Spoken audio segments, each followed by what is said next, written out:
বরিশাল বিভাগের প্রতি আগে থেকেই আমার আলাদা একটা টান, দুটো কারণে।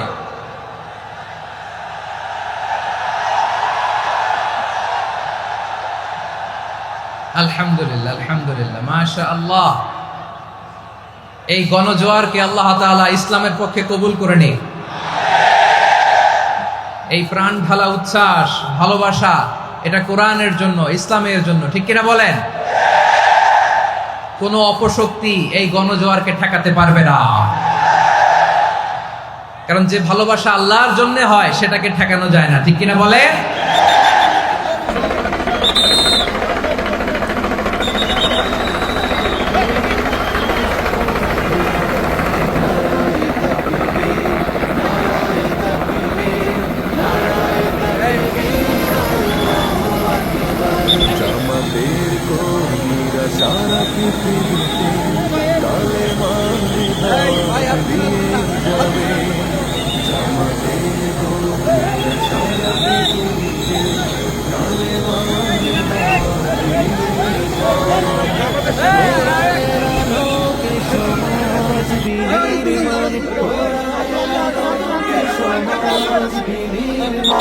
হাজার জুলুম বাধা উল্টে যাবে সারা পৃথিবীতে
বিশেষ দুটি কারণে বরিশাল বিভাগের প্রতি আমার আলাদা একটা ভালো লাগা। এর কারণ, এই অঞ্চলে আলেম ওলামা বেশি, ঠিক কিনা বলেন? আজকের এই প্রোগ্রামে অনেক কওমি মাদ্রাসার মুহতামিম সাহেবরা এসেছেন, আমি শুনেছি। আলিয়া মাদ্রাসার প্রিন্সিপাল হুজুররা এসেছেন, খতিব সাহেবরা এসেছেন, ইমাম সাহেবরা এসেছেন, মুয়াজ্জিন সাহেবরা এসেছেন। এই বিভাগে আলেম ওলামা বেশি। তার প্রমাণ, এখানে এই বরিশালের ভেতরে আছে সারসিনা দরবার, ঠিক কিনা বলেন? অনেক হাক্কানি একটা দরবার। সারসিনার মরহুম পীর সাহেব হুজুরের খেদমত করেছি আমি অনেকবার, সুযোগ হয়েছিল আমার ছাত্র জামানায়। তো ওনাদের মাদ্রাসা কেন্দ্রিক অনেক খেদমত, আলহামদুলিল্লাহ। তারপর এই বিভাগে রয়েছে চরমোনাই দরবার, ঠিক কিনা বলেন? ওনাদেরও বিশাল মাদ্রাসা, ধর্মীয় অঙ্গনে, মাদ্রাসা অঙ্গনে, রাজনৈতিক অঙ্গনে ওনাদের অনেক খেদমত। তারপরে এখানে আছে ঝালকাঠি এনএস কামিল মাদ্রাসা। আমরা কায়েস সাহেব হুজুরের কথা শুনেছি, আল ইত্তেহাদ মা আল ইখতিলাফ, মতবিরোধের সাথে ঐক্য, অসাধারণ কথা। তো এই সমস্ত বড় বড় আল্লাহওয়ালাদের আগমন এই ভূখণ্ডে হওয়ার কারণে এখানে ধর্মীয় বিশৃঙ্খলা, মারামারি কম, আছে ঐক্য, ঠিক কিনা বলেন? বরিশাল বিভাগের প্রতি আমার বিশেষ ভালোবাসার এটা একটা কারণ।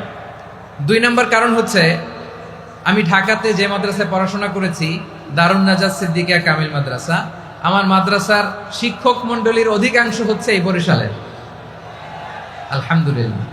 আমাদের শ্রদ্ধেয় প্রিন্সিপাল হুজুর আখম আবু বকর সিদ্দিক হাফিজাহুল্লাহ ওয়া রাআহ, উনি এলাকার সহ পুরো দারুন নাজাত মাদ্রাসার অধিকাংশ আসাতাজা ইকরাম এই ভূখণ্ডের, এই অঞ্চলের হওয়ার কারণে ছোটবেলা থেকেই বরিশালের প্রতি আমার একটি ভালোবাসা।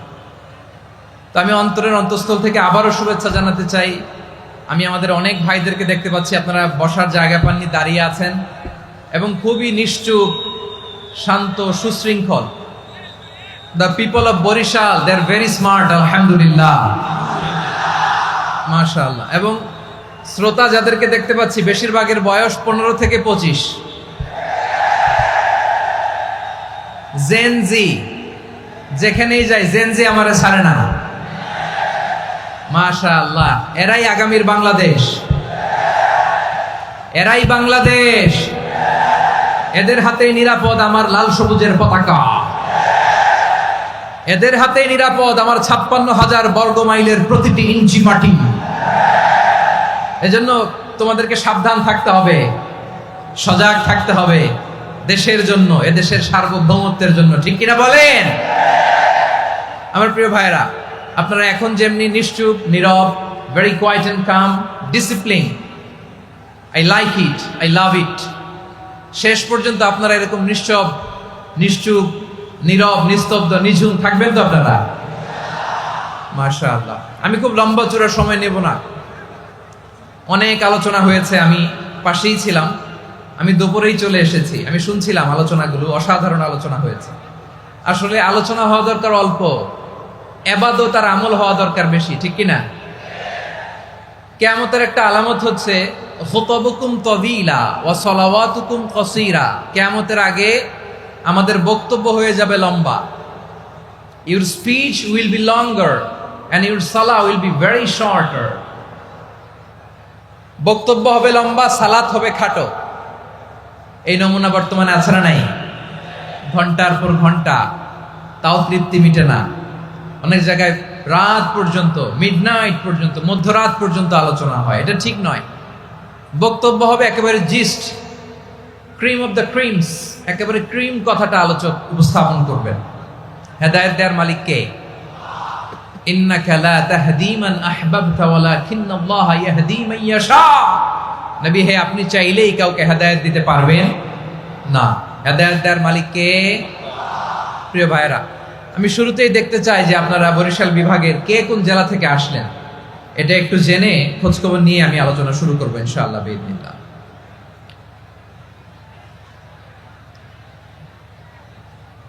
প্রিয় ভাইরা, আমি দেখতে চাচ্ছি আপনাদের এই বরিশাল বিভাগের ভোলা জেলা আছে না একটা, দ্বীপ জেলা, ওখান থেকে কেউ আসতে পারছেন নাকি? হ্যাঁ, আল্লাহু আকবার, আসছে তো, ওই যে হাত দেখা যাচ্ছে। সর্বনাশ, মাশাআল্লাহ, মাশাআল্লাহ, ঠিক আছে। আল্লাহ আমার ভাইদেরকে তুমি কবুল করো। বরগুনা জেলা থেকে কেউ এসেছেন আজকের প্রোগ্রামে? ইয়া সালাম, মাশাআল্লাহ, মাশাআল্লাহ, ওয়েলকাম, ওয়েলকাম, ঠিক আছে। পিরোজপুর জেলার কেউ এসেছেন? পিরোজপুর জেলা থেকে মাশাআল্লাহ অনেক ভাইরা এসেছেন। ঝালকাঠি, মাশাআল্লাহ, ঝালকাঠির অনেক আসছে। তারপর বরিশাল জেলা থেকে কারা কারা এসেছেন? বরিশাল, মাশাআল্লাহ, তাবারাকাল্লাহ। এবার পটুয়াখালী জেলার কারা কারা দেখি?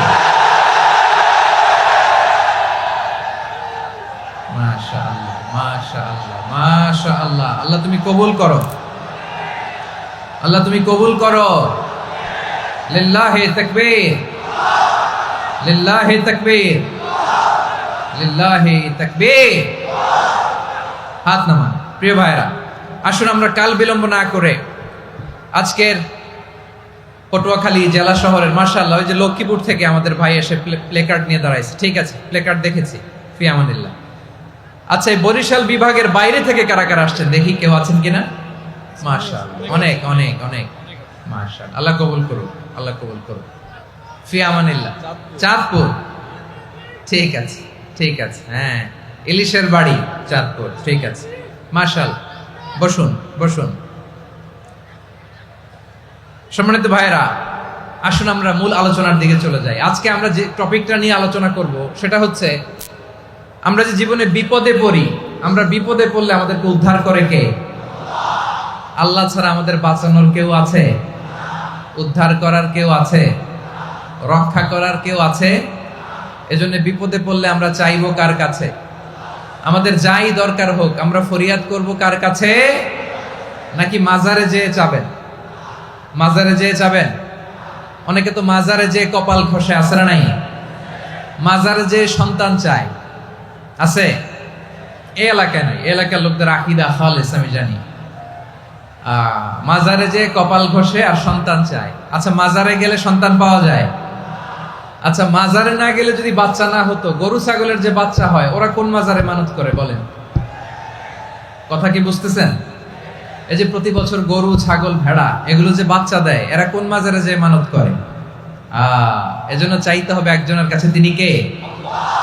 আমার প্রিয় পটুয়াখালীবাসী, মাজার জিয়ারত করা সুন্নাহ। আমরা মাজার জিয়ারত করব, আল্লাহ ওয়ালাদের কবরে যাব, আমরা সেখানে যে সালাম দিব, দোয়া করব, নিজের জন্য করব, কবরে শুয়ে থাকা মাইয়েতের জন্য করব, পুরো মুসলিম উম্মার জন্য করব। কিন্তু কবরে যিনি শুয়ে আছে ওই বাবার কাছে সন্তান চাওয়া যাবে? চাকরি চাওয়া যাবে? সফলতা চাওয়া যাবে? সফলতা দেয় কে? সবাই বলেন নাই, আওয়াজ করে বলেন, সফলতা দেওয়ার মালিক কে? এক কথাই রব্বুল আলামিন বলেন, ওয়া ইয়ামসাসকাল্লাহু বিদুররিন ফালা কাশিফা লাহু ইল্লা হু ওয়া ইয়ুরিদকা বিখাইরিন ফালা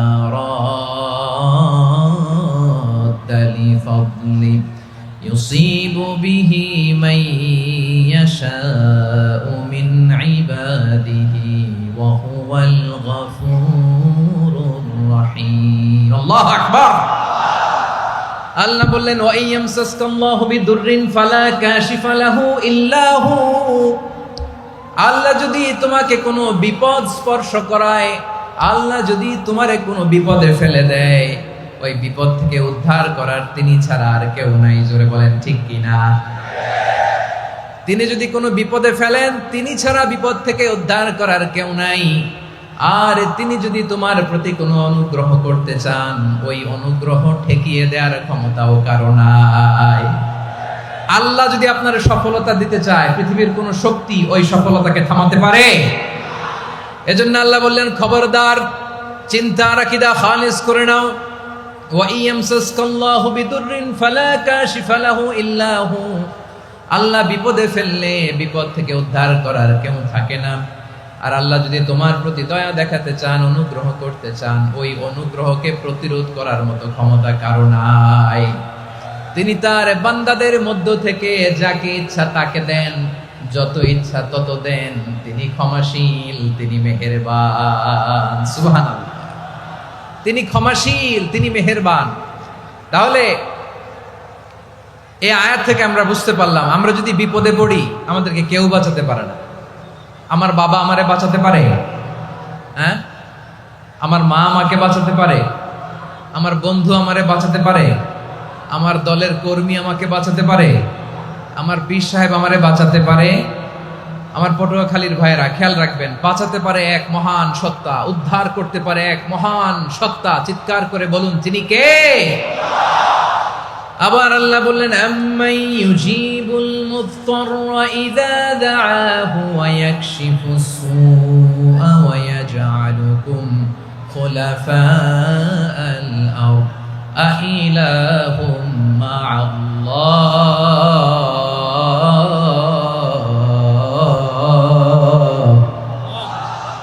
ক্বালিলাম মা তাযাক্কারুন। রব্বুল আলামিন বলেন, বিপদে পড়ে কাতর কণ্ঠে চিন্তাগ্রস্ত হয়ে যখন কেউ ফরিয়াদি হয়ে আল্লাহর ডাকে হাত তোলে, তখন ওই ব্যক্তির ডাকে সাড়া দেয় কে?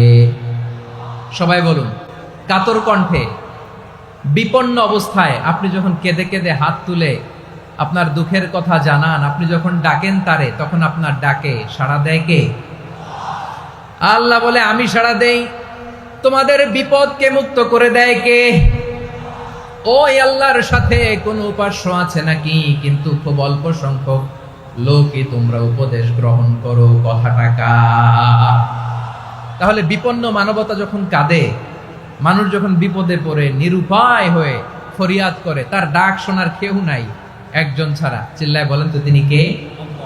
এজন্য আমরা ফরিয়াদের হাত কার দিকে তুলব? প্রিয় পটুয়াখালী, বলেন, ফরিয়াদের দুটো হাত আমরা কার দিকে তুলবো?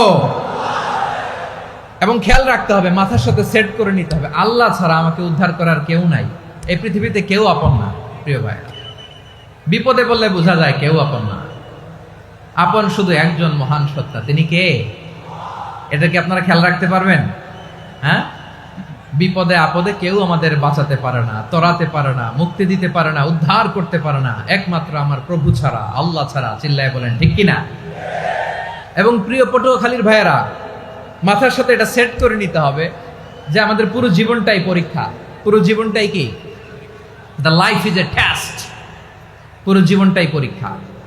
এই জীবনে বিপদ আসবে, আপদ আসবে, পরীক্ষা আসবে, সবার জীবনে এটা থাকে। এক একজনের পরীক্ষা এক এক রকম। আমার পরীক্ষা একরকম, মাসুদ ভাইয়ের পরীক্ষা একরকম, চৌধুরী সাহেবের পরীক্ষা একরকম, আপনার পরীক্ষা একরকম, উনার পরীক্ষা আবার আরেক রকম। পুরো পৃথিবীটাই পরীক্ষা ক্ষেত্র, সবাই পরীক্ষা দিচ্ছি, কিন্তু কারো পরীক্ষা প্রশ্নের সাথে কারোটার মিল নাই। সুবহানাল্লাহ পড়বেন না? পুরোটাই পরীক্ষা ক্ষেত্র, সবাই পরীক্ষার্থী, কিন্তু প্রশ্নপত্র একটার সাথে আরেকটা মিলে না। One doesn't match the other. একজনেরটার সাথে আরেকজনেরটা মিলে না। কাউকে আল্লাহ তাআলা ধনী বানিয়ে পরীক্ষা করেন। কি বানিয়ে? কথা কি বুঝতেছেন নাকি কষ্ট হচ্ছে? কষ্ট হচ্ছে আপনাদের? কাউকে আল্লাহ ধনী বানিয়ে পরীক্ষা করেন, আবার কাউকে আল্লাহ তাআলা গরিব বানিয়ে পরীক্ষা করেন, কাউকে আল্লাহ অসুস্থ বানিয়ে পরীক্ষা করেন। কেউ দেখবেন যে দুরারোগ্য ব্যাধিতে আক্রান্ত, ডাক্তার বলেছে আর সময় নাই, দুরারোগ্য ব্যাধি, ক্যান্সার, যার নেই কোনো অ্যান্সার, তার জন্য পরীক্ষা হচ্ছে এই রোগ। আরেক লোক দেখবেন তার আবার রোগ বালাই নাই, মাশাআল্লাহ, তাকে আল্লাহ তাআলা আর্থিক দৈন্যতা, দারিদ্রতা দিয়ে পরীক্ষা করছেন। এরকম আছে না নাই? টাকা পয়সা নাই, দিন আনে দিন খায়, যা আছে তাতে চলে না, এটা তার জন্য পরীক্ষা। আবার আরেক শ্রেণীর লোক দেখবেন তাকে আল্লাহ অসুস্থতাও দেয় নাই, দারিদ্রতাও দেয় নাই, তার দাম্পত্য জীবনের সমস্যা। আছে না নাই? স্ত্রী কথা শোনে না, অথবা ছেলে মেয়ে কথা শোনে না। তাহলে পরীক্ষা সবার জীবনে আছে, এক একজনের পরীক্ষাটা এক এক রকম। আল্লাহ তাআলা দেখতে চায় যে এই পরীক্ষার সময় আমরা কিরকম রেসপন্স করি। How to deal with the test, কিভাবে এই বিপদ আপদ পরীক্ষাগুলোকে আমরা হ্যান্ডেল করব, ডিল করব, এটা হচ্ছে আজকের আলোচনার বিষয়। বুঝতে পেরেছেন সবাই আমার প্রিয় ভাইয়েরা? তাহলে পরীক্ষাময় আমাদের জীবন, আপদ পরীক্ষা, এটা মানুষের পিছু ছাড়ে না। সবার জীবনে পরীক্ষা আছে। নবীদের জীবনেও পরীক্ষা ছিল। সাহাবারা জিজ্ঞেস করেছেন, ইয়া রাসূলুল্লাহ, আইয়ুন নাসি আশাদ্দু বালাআন ফিদ দুনিয়া, এই দুনিয়ার বুকে কাদের পরীক্ষা সবচেয়ে বেশি? বিশ্বনবী বলেছেন, আল আম্বিয়া। এই পৃথিবীতে সবচেয়ে বেশি পরীক্ষা আল্লাহ তাআলা নিয়ে থাকেন নবীদের। কাদের? নবীদের। সুম্মাল আমসাল ফাল আমসাল, এরপরে নবীদের পরের স্তরে যারা, তাদের পরীক্ষা। এরপরে তাদের পরের স্তরে যারা, তাদের পরীক্ষা। সিদ্দিকিনদের, শুহাদাদের, সলিহিনদের, আল্লাহওয়ালাদের। যার ঈমান যত মজবুত, তার জীবনে পরীক্ষাও তত বেশি। চিল্লায় বলেন ঠিক কিনা? তাহলে মুমিনরা, বিশ্বাসীরা, আমরা কি পরীক্ষা, বিপদ আপদে ভয় পাই? হ্যাঁ, বিপদ দেখলে ভয় লাগে আপনাদের? ভয় লাগে? হ্যাঁ, না, মুমিনরা বিপদে ভয় পায় না, তারা হতাশ হয় না, সুবহানাল্লাহ, তারা নিরাশ হয় না। বিশ্বাসীরা হাল ছেড়ে দেয় না, তারা ভরসা রাখে একজনের উপর। চিল্লায় বলতে হবে তিনি কে? কারণ মুমিন জানে the grief isn't permanent, the test isn't permanent, the struggle in our life isn't permanent. আমাদের জীবনের দুঃখ, কষ্ট, স্ট্রাগল, এগুলো পার্মানেন্ট নয়। after every difficulties there is an ease. সব কষ্টের পরেই একটা সুখ আছে না নাই? রব্বুল আলামিন বলেন, ফাইন্না মাআল উসরি ইউসরা, ইন্না মাআল উসরি ইউসরা, ভয় পেও না, চিন্তা করো না, কষ্টের সাথেই আমি রেখে দিয়েছি স্বস্তি। সুবহানাল্লাহ বলেন। মুমিন জীবনে বিপদ যত বেশি, কষ্ট যত বেশি, তার সামনে সফলতা তার চেয়েও বেশি। ঠিক কিনা বলেন? কারণ বিশ্বাসীরা জানে রাত্রি যত গভীর হয়, সুবহে সাদিকের সময় তত আগাতে থাকে। গর্ভবতী নারীর পেটের ব্যথা যত বাড়তে থাকে, ঘরে নতুন মেহমান আগমনের সময় ঘনাতে থাকে। মুমিনদের উপর বিপদ, অত্যাচার, আপদ, পরীক্ষা যত বাড়তে থাকে, কালেমার পতাকা উড্ডয়নের সময় কাছে আসতে থাকে। বিশ্বাসীদের এগুলো হিসাব মিলানো অনেক আগে, এগুলো অনেক আগে হিসাব মিলানো। দুঃখের আধার শেষে সুখের আলো মিটি মিটি হাসে। চিল্লায় বলেন ঠিক কিনা? দুঃখ যত বেশি, পরীক্ষা যত বেশি, কষ্ট যত বেশি, সুখের সময় তত কাছাকাছি চিল্লায় বলতে হবে, ঠিক কিনা? এজন্য মুমিন জীবনে পরীক্ষা বেশি, মুমিনদের হতাশা নাই, মুমিনরা নিরাশ হয় না, হতাশ হয় কাফিররা। মুমিনরা কখনো হাল ছেড়ে দেয় না, মুমিনরা ভরসা রাখে একজনের উপর, তিনি কে? তাহলে আমার প্রিয় পটুয়াখালীবাসী, বিপদ থাকবে, পরীক্ষা থাকবে, এই বিপদ থেকে আমাদেরকে উদ্ধার করবেন একজন, তিনি কে? আমরা শুধু আল্লাহর উপরই ভরসা রাখবো। রাজি আছেন তো? চাইবো একজন সত্তার কাছে, আওয়াজ করে বলুন, তিনি কে? একজন সত্তার কাছে চাইবে। বিশ্বনবী ওনার চাচাতো ভাই আব্দুল্লাহ ইবনে আব্বাস রাদিয়াল্লাহু তাআলা আনহুকে বললেন, ইয়া আব্দুল্লাহ ইবনে আব্বাস, হে আব্দুল্লাহ ইবনে আব্বাস, ইদা সাআলতা ফাসআলিল্লাহ, যখন চাইবে আল্লাহর কাছে যাও। ও আব্দুল্লাহ, যখন চাইবা আল্লাহর কাছে চাও। ওয়া ইদা ইসতাআনতা ফাসতাইন বিল্লাহ, যখন সাহায্য চাইবা আল্লাহর কাছে ফরিয়াদ করো। জেনে রেখো ও আব্দুল্লাহ, ওয়া'লাম আন্নাল উম্মাতা লাউ ইজতামাআত আলা আন ইয়ানফাউকা বিশাইইন লাম ইয়ানফাউকা ইল্লা বিশাইইন ক্বাদ কাতাবাহু আল্লাহু লাক। ও আব্দুল্লাহ, জেনে রেখো, মনে রেখো, গোটা বিশ্বের সবাই মিলে যদি তোমার উপকার করতে চায় ততটুকুই তারা করতে পারবে যতটুকু আল্লাহ তোমার নসিবে সেটা লিখে রেখেছে, ঠিক কিনা বলেন? আর যদি গোটা বিশ্বের সবাই মিলে তোমার বিরুদ্ধে কনস্পাইরেসি করে, ষড়যন্ত্র করে, গোটা বিশ্বের সবাই মিলেও যদি তোমার ক্ষতি করতে চায় ততটুকুই শুধু পারবে যেটা আল্লাহ তোমার জন্য বরাদ্দ রেখেছে। যতটুকু আল্লাহ তাআলা তোমার জন্য বরাদ্দ রেখেছে অতটুকুই ক্ষতি করতে পারবে, আর এক চুল বেশিও করতে পারবে না, কমও করতে পারবে না। চিল্লায় বলেন, ঠিক কিনা? এজন্য আমরা চাইবো কার কাছে? সবাই বলেন নাই, আওয়াজ করে বলেন, কার কাছে? সব সময় আমরা আল্লাহর কাছে চাইবো, বিপদে আপদে, সুখে দুঃখে, সচ্ছল অবস্থায় অসচ্ছল অবস্থায়, পরাজয়ের সময় বিজয়ের সময়, সব সময় আমরা ভরসা রাখবো কার উপর? সবাই বলুন। একদল লোক আছে যারা বিপদে পড়লে আল্লাহরে ডাকে, আছে না নাই? পটুয়াখালীতে মাশাআল্লাহ নাই। বিপদ আসলে আল্লাহরে ডাকে, বিপদ নাই আল্লাহও নাই। বিপদে পড়লে নামাজ পড়ে, বিপদও নাই নামাজও নাই। বিপদে পড়লে জিকির করে, বিপদ যখন চলে যায় ওদের জিকিরও বন্ধ হয়ে যায়। এরকম আছে না নাই? কিছু লোক দেখবেন পরীক্ষা আসলে নামাজ পড়ে, আছে আছে। জেনজি আওয়াজ করো, এরকম আছে? এই কমন পড়ে গেছে, কমন পড়ছে। দেখবেন পরীক্ষার সময় নামাজ পড়ে, পরীক্ষাও নাই নামাজও আছে। এরকম কিছু লোক আছে অসুস্থ হলে আল্লাহরে বড্ড ভালোবাসে, আল্লাহরে খুব ডাকে। অসুস্থ হইলে অসুস্থতাও নাই, আল্লাহ স্মরণও নাই। দেখবেন কিছু লোক নির্বাচন আসলে খুব আল্লাহওয়ালা হয়ে যায়, তখন দেখবেন মাথার মধ্যে হেজাব লাগায়, পাঞ্জাবি লাগায়, আল্লাহওয়ালা হয়ে যায়। নির্বাচনও নাই, এরপরে আল্লাহর কথাও নাই। আছে না নাই? না, এরকম হওয়া যাবে না। সব সময় আমরা আল্লাহরে ডাকবো, বিপদে আপদে সব সময় ভরসা রাখবো আমরা একজনের উপর। আওয়াজ করে বলেন, তিনি কে? এ কথায় আল্লাহ তাআলা আমাদের চোখে আঙ্গুল দিয়ে জানিয়ে দিলেন, ফাইদা রাকিবু ফিল ফুলকি দা'আবুল্লাহ মুখলিসিনা লাহুদ্দিন ফালাম্মা নাজ্জাহুম ইলাল বাররি ইযা হুম ইউশরিকুন।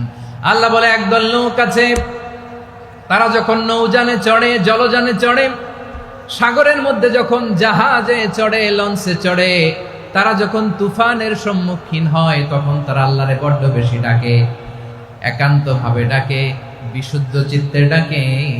আবার তুফান থেকে তাদেরকে সেফ জোনে নিয়ে, নিরাপদ জোনে নিয়ে যখন বন্দরে আমি আল্লাহ তাদেরকে ভিড়িয়ে দেই, ওই লোকগুলো আবার আমি আল্লাহর সাথে শিরিক করে।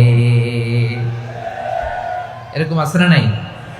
জাহাজে উঠছে, সাগরের মাঝখানে তুফান, ওই সময় দেখবেন আল্লাহ কারে কয়। এই কথা তো আপনাদেরকে বোঝানো সহজ, আপনারা তো নদীর দেশের মানুষ। লঞ্চে চড়েন নাই কারা কারা? দেখি, লঞ্চে চড়ছেন? হ্যাঁ, লঞ্চে চড়ে নাই এরকম একজনও নাই এখানে। আচ্ছা, লঞ্চে উঠছেন কে কে? দেখি। মাশাআল্লাহ মাশাআল্লাহ মাশাআল্লাহ, ঠিক আছে, আপনাদের বোঝানো সহজ। আচ্ছা, লঞ্চে উঠে তুফানের সম্মুখীন হয়েছেন, জলোচ্ছ্বাস সবাই, মাশাআল্লাহ। তো এই ওয়াজ তো আপনাদের মুখস্থ, ঠিক কিনা বলেন? আমার বলার দরকার নাই, বলেন। মাঝ নদী, তুফান, জলোচ্ছ্বাস, জলের মধ্যে উচ্ছ্বাস, ঢেউ, টর্নেডো, সাইক্লোন, মেঘের ঘনঘটা, পরিবেশ ঘুটঘুটে অন্ধকার, লঞ্চ একবার এদিকে আরেকবার ওইদিকে, ভিতরে কি অবস্থা হয় বলেন তো? হ্যাঁ, তখন মুসলিমও আল্লাহর ডাকে, হিন্দু আল্লাহর ডাকে, ঠিক কিনা বলেন?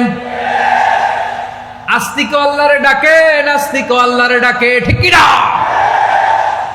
লঞ্চের ভেতর, স্টিমারের ভেতর কান্নারে রোল পড়ে যায়, চিৎকারের রোল পড়ে যায়, সবার মুখ দিয়ে শুধু একটা আওয়াজ, লা ইলাহা লা ইলাহা লা ইলাহা সুবহানাল্লাহ আলহামদুলিল্লাহ লা ইলাহা। আল্লাহ নামের জিকির করবে যারা, আল্লাহর কাছে প্রিয় তারা, আল্লাহর কাছে প্রিয় যারা, জান্নাতে প্রবেশ করবে তারা, জোরে লা ইলাহা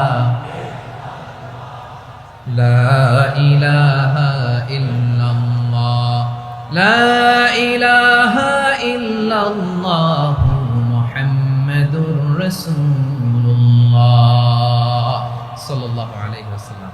আমার প্রিয় পটুয়াখালীবাসী, তাহলে লঞ্চের ভেতরে যখন আমরা তুফানের মধ্যে পড়ি, তখন সবাই মিলে আমরা একটা নামের জিকির করি। নামটা কার? মুসলমানেরাও ডাকে, হিন্দুরাও ডাকে, আস্তিকও ডাকে, নাস্তিকও ডাকে, সবাই ডাকে একজনকে, তিনি কে? আবার দেখবেন ওই আল্লাহ তুফানের পরে, ঝড়ের পরে ওই লঞ্চটাকে যখন সদর ঘাটে ফিরিয়ে দেয়, আবার আমরা নাফরমানি শুরু করে দেই। সে কোথায় আল্লাহ বললেন, ফাইদা রাকিবু ফিল ফুলকি দা'আউল্লাহ মুখলিসিনা লাহুদ্দিন ফালাম্মা নাজ্জাহুম ইলাল বাররি ইযা হুম ইউশরিকুন। সাগরে যখন তুফানে পড়ে আমি আল্লাহর ডাকে, আবার আমি আল্লাহ যখন বাঁচিয়ে দেই, আবার আমি আল্লাহর সাথে শিরিক শুরু করে। আমরা কি এরকম হতে চাই নাকি? এরকম করবেন? হ্যাঁ না, আমরা তুফানে পড়লেও আল্লাহরে ডাকি, আবার বাঁচায় দেওয়ার পরেও ডাকি কারে? আল্লাহকেই ডাকি। বিমানের মধ্যে মাঝে মাঝে দেখবেন যে এয়ার টার্বুলেন্স হয়, জানেন? এয়ার টার্বুলেন্স জানেন তো? মাঝে মাঝে বিমানটা বাউন্সিং করে, বাম্পি, ভেরি বাম্পি ওয়েদার। শোনেন নাই? 40,000 ফিট উপরে যখন থাকে, তখন পাইলট মাঝে মাঝে বলে, dear passengers, ladies and gentleman, right now we are flying 40,000 feet above the ground and we are passing very air turbulence, very heavy air turbulence right now. Please fasten your seat belt. দেখবেন মাঝে মাঝে বলে যে, ভদ্র মহিলা, ভদ্র মহোদয়গণ, আমরা 40,000 ফিট উপর দিয়ে যাচ্ছি আর এয়ার টার্বুলেন্স ফেস করছি, মেহেরবানি করে আল্লাহর রাস্তে সিট বেল্ট বাঁধুন। তখন বিমানটা এরকম বাউন্সিং করে, শেকিং করে। আপনারা মুখোমুখি হয়েছেন? ইদানিং এই এয়ার টার্বুলেন্স বেড়ে গিয়েছে। গত বছর আমার ইন্টারন্যাশনাল অনেকগুলো ফ্লাইট ছিল, তো আমি দেখলাম যে আগের ফ্লাইটগুলোর তুলনায় এখন এয়ার টার্বুলেন্স খুব বেশি। আমি একটু রিসার্চ করে দেখলাম, ক্লাইমেট চেঞ্জের কারণে, জলবায়ু পরিবর্তনের কারণে আকাশের বাতাসের মুভমেন্টে পরিবর্তন হয়েছে, ফলে এখন বিমান শেকিং করে বেশি, বাউন্সিং, বাম্পি ওয়েদার। তো বলেন তো, 40,000 ফিট উপরে যখন আপনি, কয় হাজার ফিট? সবাই বলুন, কয় হাজার ফিট? 40,000 ফিট উপরে যখন আপনি, তখন যখন বিমানটা এরকম বাউন্সিং করে, সবাই যখন ভমিটিং করে বিমান নষ্ট করে দেয়, বমি করে, তখন বাঁচানোর কে আছে আল্লাহ ছাড়া? কেউ আছে? ওই মুহূর্তেও সবাই মিলে একজনের ডাকে আওয়াজ করে বলেন, তিনি কে? মাঝে মাঝে কিছু সোশ্যাল মিডিয়ায় কিছু ভিডিও পাওয়া যায় যে হেভি যখন এয়ার টার্বুলেন্স হয়, 10 সেকেন্ড 15 সেকেন্ডের কিছু ভিডিও পাওয়া যায়, বিমানটা এরকম বাউন্সিং করছে, বাম্পি ওয়েদার, কাঁপছে, মানুষগুলো বমি করছে। অক্সিজেন মাছগুলো সব ঝুলে পড়েছে, বিমানটা শুধু কাঁপছে। তখন দেখবেন বিমানের ভেতরেও এরকম লঞ্চের মতো চিৎকার আছে না নাই? বিমানের ভেতরেও তখন চিৎকার। গত বছর হিথ্রো এয়ারপোর্ট থেকে সিঙ্গাপুর এয়ারলাইন্সের একটা ফ্লাইট হিথ্রো টু চাঙ্গি একটা ফ্লাইটে এমন বেশি এয়ার টার্বুলেন্সের শিকার হয়েছিল ওই এয়ারক্রাফটটা, 33 জন যাত্রী সেখানে আহত হয়েছে, একজন যাত্রী নিহত হয়েছে। কেবিন ক্রুজ এয়ার হোস্টেস যারা আছে, একজনের নাক ফেটে, চোখ ফেটে, কপাল ফেটে ব্লিডিং হয়ে শয়লা। প্রিয় ভাইয়েরা, ওই 40,000 ফিট উপরে বিমানটা যখন কাঁপবে, তখন আমাদেরকে আল্লাহ ছাড়া আর কেউ বাঁচানোর আছে? এত আসতে বললে হবে? ওই কঠিন মুহূর্তে আমার বাবা আমারে বাঁচাতে পারে, আমার বন্ধু আমারে বাঁচাতে পারে। এই গ্রাউন্ডে, জমিনের বুকে আমার প্রোটোকল, আমার ক্ষমতা, আমার দাম্ভিকতা কোনো কিছু আমারে বাঁচাতে পারে? একজন ছাড়া। চিল্লায় বলতে হবে, তিনি কে? সে আল্লাহ বললেন, গোলাম আমি বিপদের সময় ঠিকই তোমাদের বাঁচিয়ে দেই। ওই বিমানের ভেতরে 40,000 ফিট উপরে যখন তোমরা এয়ার টার্বুলেন্সের শিকার হও, তখন নাস্তিকও আল্লাহরে ডাকে, হিন্দু আল্লাহরে ডাকে। জোরে বলেন ঠিক কিনা? আবার বিমানটা যখন শান্ত হয়ে যায়, একটু পরেই বিমানের স্ক্রিনের মধ্যে হিন্দি সিনেমা খোঁজে। বিমানের স্ক্রিনে কিন্তু বিশাল ওখানে আফলাম ফিল্মের একেবারে বোঝাই করা। বিমানটা শান্ত হইলে আবার হিন্দি সিনেমা দেখা শুরু করে। একটু আগে ডাকছিল কারে? দেখবেন বাংলাদেশে আমাদের ক্রিকেটাররা যখন অন্য কোনো দেশের সাথে খেলে, অনেক সময় এমন হয় বল বাকি একটা, রান দরকার 6টা। বল বাকি কয়টা? পটুয়াখালী বুঝে নাই বোধহয়। বল বাকি কয়টা? রান দরকার। আপনি দেখবেন ক্যামেরাম্যান তখন গ্যালারিতে খালি দেখায় দর্শকদের যে কি অস্থিরতা। হিপ হপ স্টাইলের মেয়েটা, যে মেয়েটার ওড়না এতক্ষণ ছিল গলায়, এতক্ষণ কইছিল, ওই মেয়েটা দেখবেন ওড়নাটা টেনে মাথায় দিয়ে এরকম মুনাজাত ধরতেছে, আল্লাহ আল্লাহ, একটা সক্কা, আল্লাহ আল্লাহ, আমার লাল সবুজের পতাকারে তুমি অপমানিত কইরো না আল্লাহ, ইন্ডিয়ার সাথে আমাদের খেলা আল্লাহ আল্লাহ, একটা সক্কা, একটা।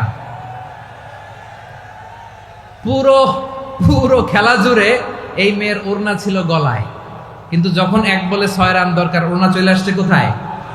মাথায়। আবার মুনাজাত আছে না নাই? ঠিকই বাংলাদেশের দামাল ছেলে এমন এক শট মারলো, বল চলে গেল স্টেডিয়ামের বাইরে, ছক্কা, জিতে গেলাম আমরা। পুরো স্টেডিয়াম জুড়ে চিৎকার, হই হুল্লোড়, মৌজ মাস্তি। যেই মেয়েটা মাথার মধ্যে ওড়না দিয়ে এতক্ষণ সুবহানাল্লাহ সুবহানাল্লাহ বলে আল্লাহর কাছে দোয়া করেছে, ওই মেয়ে এখন আবার ওড়না ফেলে দিয়ে নাচা শুরু করে দিয়েছে। তাহলে আল্লাহর ভয়, আল্লাহর প্রতি আস্থা, বিশ্বাস, ভালোবাসা, এটা কি ক্ষণিকের জন্য? মানে আমার যখন লাগবে তখন আল্লাহর ইউজ করবো নাকি?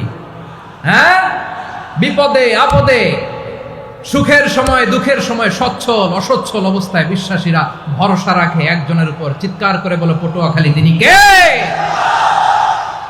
সে আল্লাহ বললেন, গোলাম মনে করো না জাহাজ থেকে সদরঘাটে ভিড়িয়ে দিলাম তুমি নিরাপদ হয়ে গেছো। মনে করো না 40,000 ফিট থেকে সেফ ল্যান্ডিং এর পরে এয়ারপোর্টে নেমে গেলেই তুমি নিরাপদ হয়ে গেছো। ও মিয়া, বিপদ কি শুধু সাগরে আর আকাশে? ঘরের বিপদও, ঘরের ভেতরও বিপদ আসতে পারে কি পারে না? এজন্য সূরা মুলক আল্লাহ বললেন, আমিনতুম মান ফিস সামাই আন ইয়াখসিফা বিকুমুল আরদা ফাইযা হিয়া তামুর। তোমরা কি ভাবছো তোমরা নিরাপদ? সাগরের মধ্যে তুফান, আল্লাহ আল্লাহ ডাকলাম, সদরঘাটে যেয়ে পড়ছি, বাইসে গেছেন তো আপনি। আর পাবে আপনারে আল্লাহ? আল্লাহরে তো সাগরের মাঝখানে তো আল্লাহ আপনারা পাইছিল, আর তো পাবে না। আর পাবে আপনারে? আর আল্লাহ ধরতে পারবে আপনারে? ঘরের ভেতরও বিপদ দিয়ে আটকাতে পারে কে?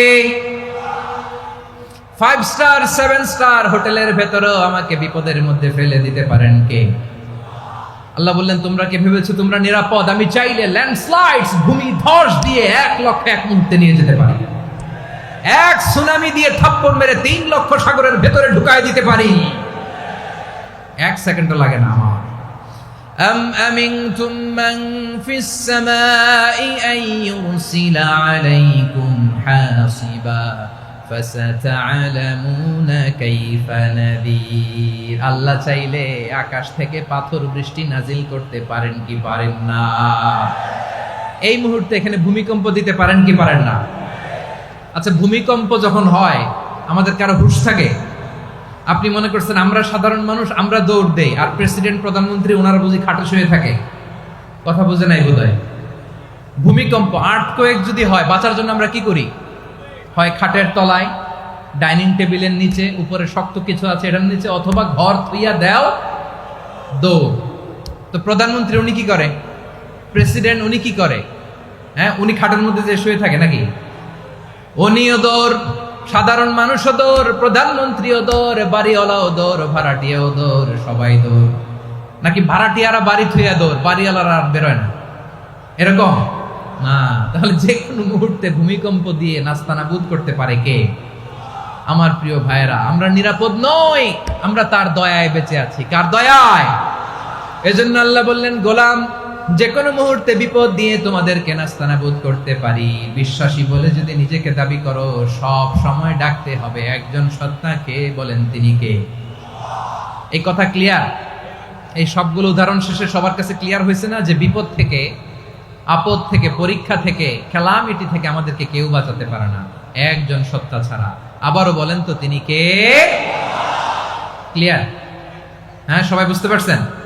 আচ্ছা, এবার আমরা দেখি বিষ্ণু ঈসা ইসলামের জীবনে বিপদ আপদ ছিল কিনা। উনি বিপদ আসলে কিভাবে ডিল করতেন, বিপদ আসলে কোন দোয়া পড়তে হয়, কিভাবে ফরিয়াদের হাত উত্তোলন করতে হয়, কিভাবে রবের দরবারে নতজানু হয়ে ফরিয়াদ করতে হয়, এটা জানার দরকার আছে না নাই? আসুন আমরা বিষ্ণুনবীর জীবনী থেকে দেখি বিপদ আসলে উনি কি করতেন। বিপদ আসলেই প্রথমে বিষ্ণুনবী সাল্লাল্লাহু আলাইহি ওয়াসাল্লাম একটা দোয়া পড়তেন। কি পড়তেন? তিনি পড়তেন, ইন্না লিল্লাহি ওয়া ইন্না ইলাইহি রাজিউন। নিশ্চয় আমরা আল্লাহর জন্য, নিশ্চয় আমরা কার দিকে ফিরবো ভাই? আবার কার দিকে ফিরবো? আওয়াজ করে বলুন তো, আমরা এসেছি কার কাছ থেকে, আবারও ফিরে যাব কার কাছে? এজন্য বিষ্ণুই পড়ছেন, ইন্না লিল্লাহি ওয়া ইন্না ইলাইহি রাজিউন। নিশ্চয় আল্লাহর জন্য, ওই আল্লাহর দিকেই আমরা ফিরে যাব। তারপরে বিষ্ণুই পড়তেন, আল্লাহুম্মা আজুরনি ফি মুসিবাতি ওয়াখলুফ লি খায়রাম মিনহা। একসাথে প্রথমে পড়তেন ইন্না লিল্লাহি ওয়া ইন্না ইলাইহি রাজিউন, তারপর পরে পড়তেন আল্লাহুম্মা আজুরনি ফি মুসিবাতি ওয়াখলুফ লি খায়রাম মিনহা। মানে আল্লাহ, এই যে আমি বিপদে ধৈর্য ধারণ করলাম, এটার সব তুমি আমার দাও, আর যেটা হারালাম এর চেয়ে ভালো কিছু দিয়ে মেকআপ করে দিও, ভালো কিছু দিয়ে বদল করে দিও। সুবহানাল্লাহ পড়েন। তাহলে বিপদ আসলে আমরা কি পড়ব? কথা বলেন। এই যে আমি শুয়েছিলাম, নাশিদ গাচ্ছিল ওরা, এদেশে পরস্পরে দেখা হলে দেয় সালাম, এদেশে আমজনতার হৃদয় জুড়ে পাক কালাম, এদেশে বিপদ এলে সর্বজনে সর্বক্ষণে দোয়া পড়ে ইন্না লিল্লাহ। কি পড়ে? সুবহানাল্লাহ সুবহানাল্লাহ সুবহানাল্লাহ সুবহানাল্লাহ। এদেশে আজান শুনে সূর্য ওঠে শহর গ্রামে, এদেশে আজান শুনে সূর্য ডুবে সন্ধ্যা নামে, এদেশে সকল কাজে সবাই বলে বিসমিল্লাহ, এদেশে ভালো কিছু দেখে শুনে হাসি মুখে সবাই বলে মাশাআল্লাহ। সুবহানাল্লাহ পড়েন। তাহলে বিপদ এলে আমরা কি পড়ি? কথা বুঝলে সবাই উত্তর দিতে হবে। বিপদ এলে কি পড়ি?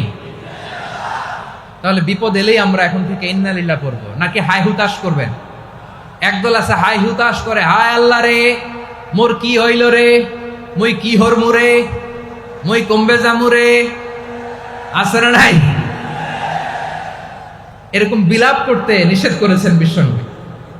কি করব, কই যাব, কি হবে, হায় হায়, এরকম হাহুতাশ আছে না নাই? বিশ্বাসীরা হাহুতাশ করে না, তারা ইন্না লিল্লাহ পড়ে। কি পড়ে? মনে থাকবে? আমরা পড়ব ইন্না লিল্লাহি ওয়া ইন্না ইলাইহি রাজিউন। নিশ্চয়ই আমরা আল্লাহর জন্য, আমরা আল্লাহর দিকেই ফিরে যাব। এরপর পড়ব আল্লাহুম্মা আজুরনি ফি মুসিবাতি ওয়াখলুফ লি খায়রাম মিনহা। আল্লাহ, আমি যে বিপদে ধৈর্য ধারণ করলাম এটার সওয়াব দিও, আর যা হারালাম তার চেয়ে ভালো কিছু দিয়ে বদল করে দিও। সুবহানাল্লাহ পড়েন। বিশ্ব নবীর হাদিস শুনলেন উম্মে সালামা রাদিয়াল্লাহু তাআলা আনহা। ওনার স্বামী হলো আবু সালামা। মজার ঘটনা খেয়াল করে শুনেন আমার প্রিয় কলিজার টুকরা ভাইয়েরা, কানগুলো খরগোশের কানের মতো খাড়া করে আমার দিকে তাকান। সাইয়্যিদাতুনা উম্মে সালামা রাদিয়াল্লাহু তাআলা আনহা, ওনার স্বামীর নাম আবু সালামা। শ্রেষ্ঠ দম্পতি, শ্রেষ্ঠ ফ্যামিলি। প্রথমে হিজরত করেছিলেন হাবাসায়, পরে হিজরত করেছেন মদিনায়। উহুদ যুদ্ধের পরে ওনার স্বামী আবু সালামা ইন্তেকাল করলো, শহীদ হলো। সুবহানাল্লাহ পড়েন। যখন আবু সালামা ইন্তেকাল করলো, উম্মে সালামা রাদিয়াল্লাহু তাআলা আনহা কেঁদে কেঁদে হয়রান। আর নবীর শিখানো বাণী অনুযায়ী তিনি বারবার পড়ছিলেন ইন্না লিল্লাহ। কি পড়ছিলেন? মুই কই যামু, কি হরমু, এগুলো বলে নেই। কি বলছে? ইন্না লিল্লাহ। যেহেতু বিশ্বনবী বলেছেন কেউ যদি বিপদের প্রথম ধাক্কায় পড়ে ইন্না লিল্লাহি ওয়া ইন্না ইলাইহি রাজিউন, আল্লাহুম্মা আজুরনি ফি মুসিবাতি ওয়া আখলুফ লি খায়রাম মিনহা, তাহলে এই বিপদে যে সে যা হারালো তার চেয়ে শ্রেষ্ঠ কিছু দিয়ে আল্লাহ তার বদল দিয়ে দিবে। এই হাদিস শুনে উম্মে সালামা রাদিয়াল্লাহু তাআলা আনহা ওনার প্রাণ প্রিয় স্বামী আবু সালামার ইন্তেকালের পরে চোখের পানি ছাড়ে আর পড়ে ইন্না লিল্লাহি ওয়া ইন্না ইলাইহি রাজিউন, আল্লাহুম্মা আজুরনি ফি মুসিবাতি ওয়া আখলুফ লি খায়রাম মিনহা। বারবার এই দোয়া পড়ে চোখের পানি ছাড়ে, এই দোয়া পড়ে চোখের পানি ছাড়ে। আর মনে মনে বলে আবু সালামার মতো ভালো মানুষ মদিনাতে নাই, আবু সালামার চেয়েও ভালো মানুষ মদিনাতে নাই। তার চেয়ে ভালো মানুষ কি করে আল্লাহ তাআলা আমারে দিবে? তার চেয়ে ভালো মানুষ তো আমি মদিনাতে দেখি না। চোখের পানি দিয়ে বুক ভাসায় আর নবীর হাদিসের উপর আমল করে পড়ে ইন্না লিল্লাহি ওয়া ইন্না ইলাইহি রাজিউন, ইন্না লিল্লাহি ওয়া ইন্না ইলাইহি রাজিউন। পড়তে পড়তে চোখের পানি ছাড়ে আর চিন্তা করে বিশ্বনবী বললেন এই দোয়া পড়লে যেটা হারালাম তার চেয়ে ভালো কিছু দিয়ে আল্লাহ পুরস্কার দেয়। আবু সালামার চেয়ে ভালো মানুষ মদিনার মধ্যে আর কে হতে পারে? কি আজীব তামাশা, কি অবাক করা ঘটনা। কিছুদিন পরে দেখা গেল সাইয়্যিদুল মুরসালিন রাহমাতাল লিল আলামিন স্বয়ং বিশ্ব নবী উম্মে সালামাকে বিয়ের প্রস্তাব পাঠিয়েছে। স্বয়ং বিশ্ব নবী উম্মে সালামা রাদিয়াল্লাহু তাআলা আনহাকে বিয়ের প্রস্তাব পাঠিয়েছেন। উনি রাজি হয়ে গেলেন, বিয়ে হয়ে গেল। উনি হয়ে গেলেন উম্মুল মুমিনিন, আমাদের মা, পুরো মুসলিম উম্মার মা। চিৎকার করে বলেন আল্লাহু আকবার। তাহলে আমার প্রাণপ্রিয় ভাইয়েরা, বিপদে পড়লে আমরা পড়ব ইন্না লিল্লাহি ওয়া ইন্না ইলাইহি রাজিউন, আল্লাহুম্মা আজুরনি ফি মুসিবাতি ওয়া আখলুফ লি খায়রাম মিনহা। পড়বেন? পড়বেন না? যারা যারা বিপদ আসলে এই দোয়াটা পড়বেন এখন থেকে আওয়াজ করে ইনশাআল্লাহ বলেন। যা হারাইছেন তার চেয়ে শ্রেষ্ঠ জিনিস দিয়ে বদলা দিবে কে? বিশ্বাস হয়? একটু সন্দেহ লাগে মনে হয়, একটু সন্দেহ আছে? যাদের বিশ্বাস হবে তাদের কি আল্লাহ উত্তম বদলা দিবে, ঠিক কিনা বলেন? তাহলে বিপদে পড়লেই প্রথমে আমরা এটা পড়ব। দোয়াগুলো যদি এখন মুখস্থ না হয়, এই যে রেকর্ডিং হচ্ছে, পেয়ে যাবেন, কালকেই পেয়ে যাবেন। শুনে শুনে মুখস্থ করবেন। আমার মায়েরা, আমার বোনেরা, আপনাদের জন্য 3টি মাঠের অ্যারেঞ্জমেন্ট করা হয়েছে, আমি জানি। আপনারাও এই দোয়াগুলো পড়বেন, আপনার স্বামীকে শেখাবেন, সন্তানকে শেখাবেন, আপনার পুরো পরিবারটাকে জান্নাতের টুকরো বানিয়ে দিবে কে? তাহলে বিপদ আসলে প্রথমে কি পড়তে হবে এটা জেনে গেলাম। এরপরে বিপদ আসলে নিজেকে কি করে আল্লাহর কাছে সঁপে দিতে হয় এটাও জানার দরকার আছে না নাই? বিপদে প্রথমে ইন্না লিল্লাহ পড়লাম, ধৈর্য ধারণ করলাম, বিপদ থেকে উদ্ধারের সর্বোচ্চ চেষ্টা করলাম। আমার কাজ যখন শেষ তখন আমি আমার এই বিষয়টা আল্লাহর কাছে সঁপে দিব। কার কাছে সুপর্দ করব? কার কাছে? বিপদে বললে কেমন করে নিজেকে আল্লাহর কাছে সঁপে দিতে হয় আসুন সাইয়েদনা ইব্রাহিম আলাইহিস সালামের জীবনী থেকে জানি। আল্লাহর খলিল ইব্রাহিম আলাইহিস সালাম আমাদের মতো সমাজ ব্যবস্থা পায় নাই। আমরা জন্মের পরে আমাদের কানের ভেতরে আজান দিয়েছে কে? একামত দিয়েছে কে? আমাদের বাপ দাদারা আমাদের কানে আজান দিয়েছে কি? দেয় নাই।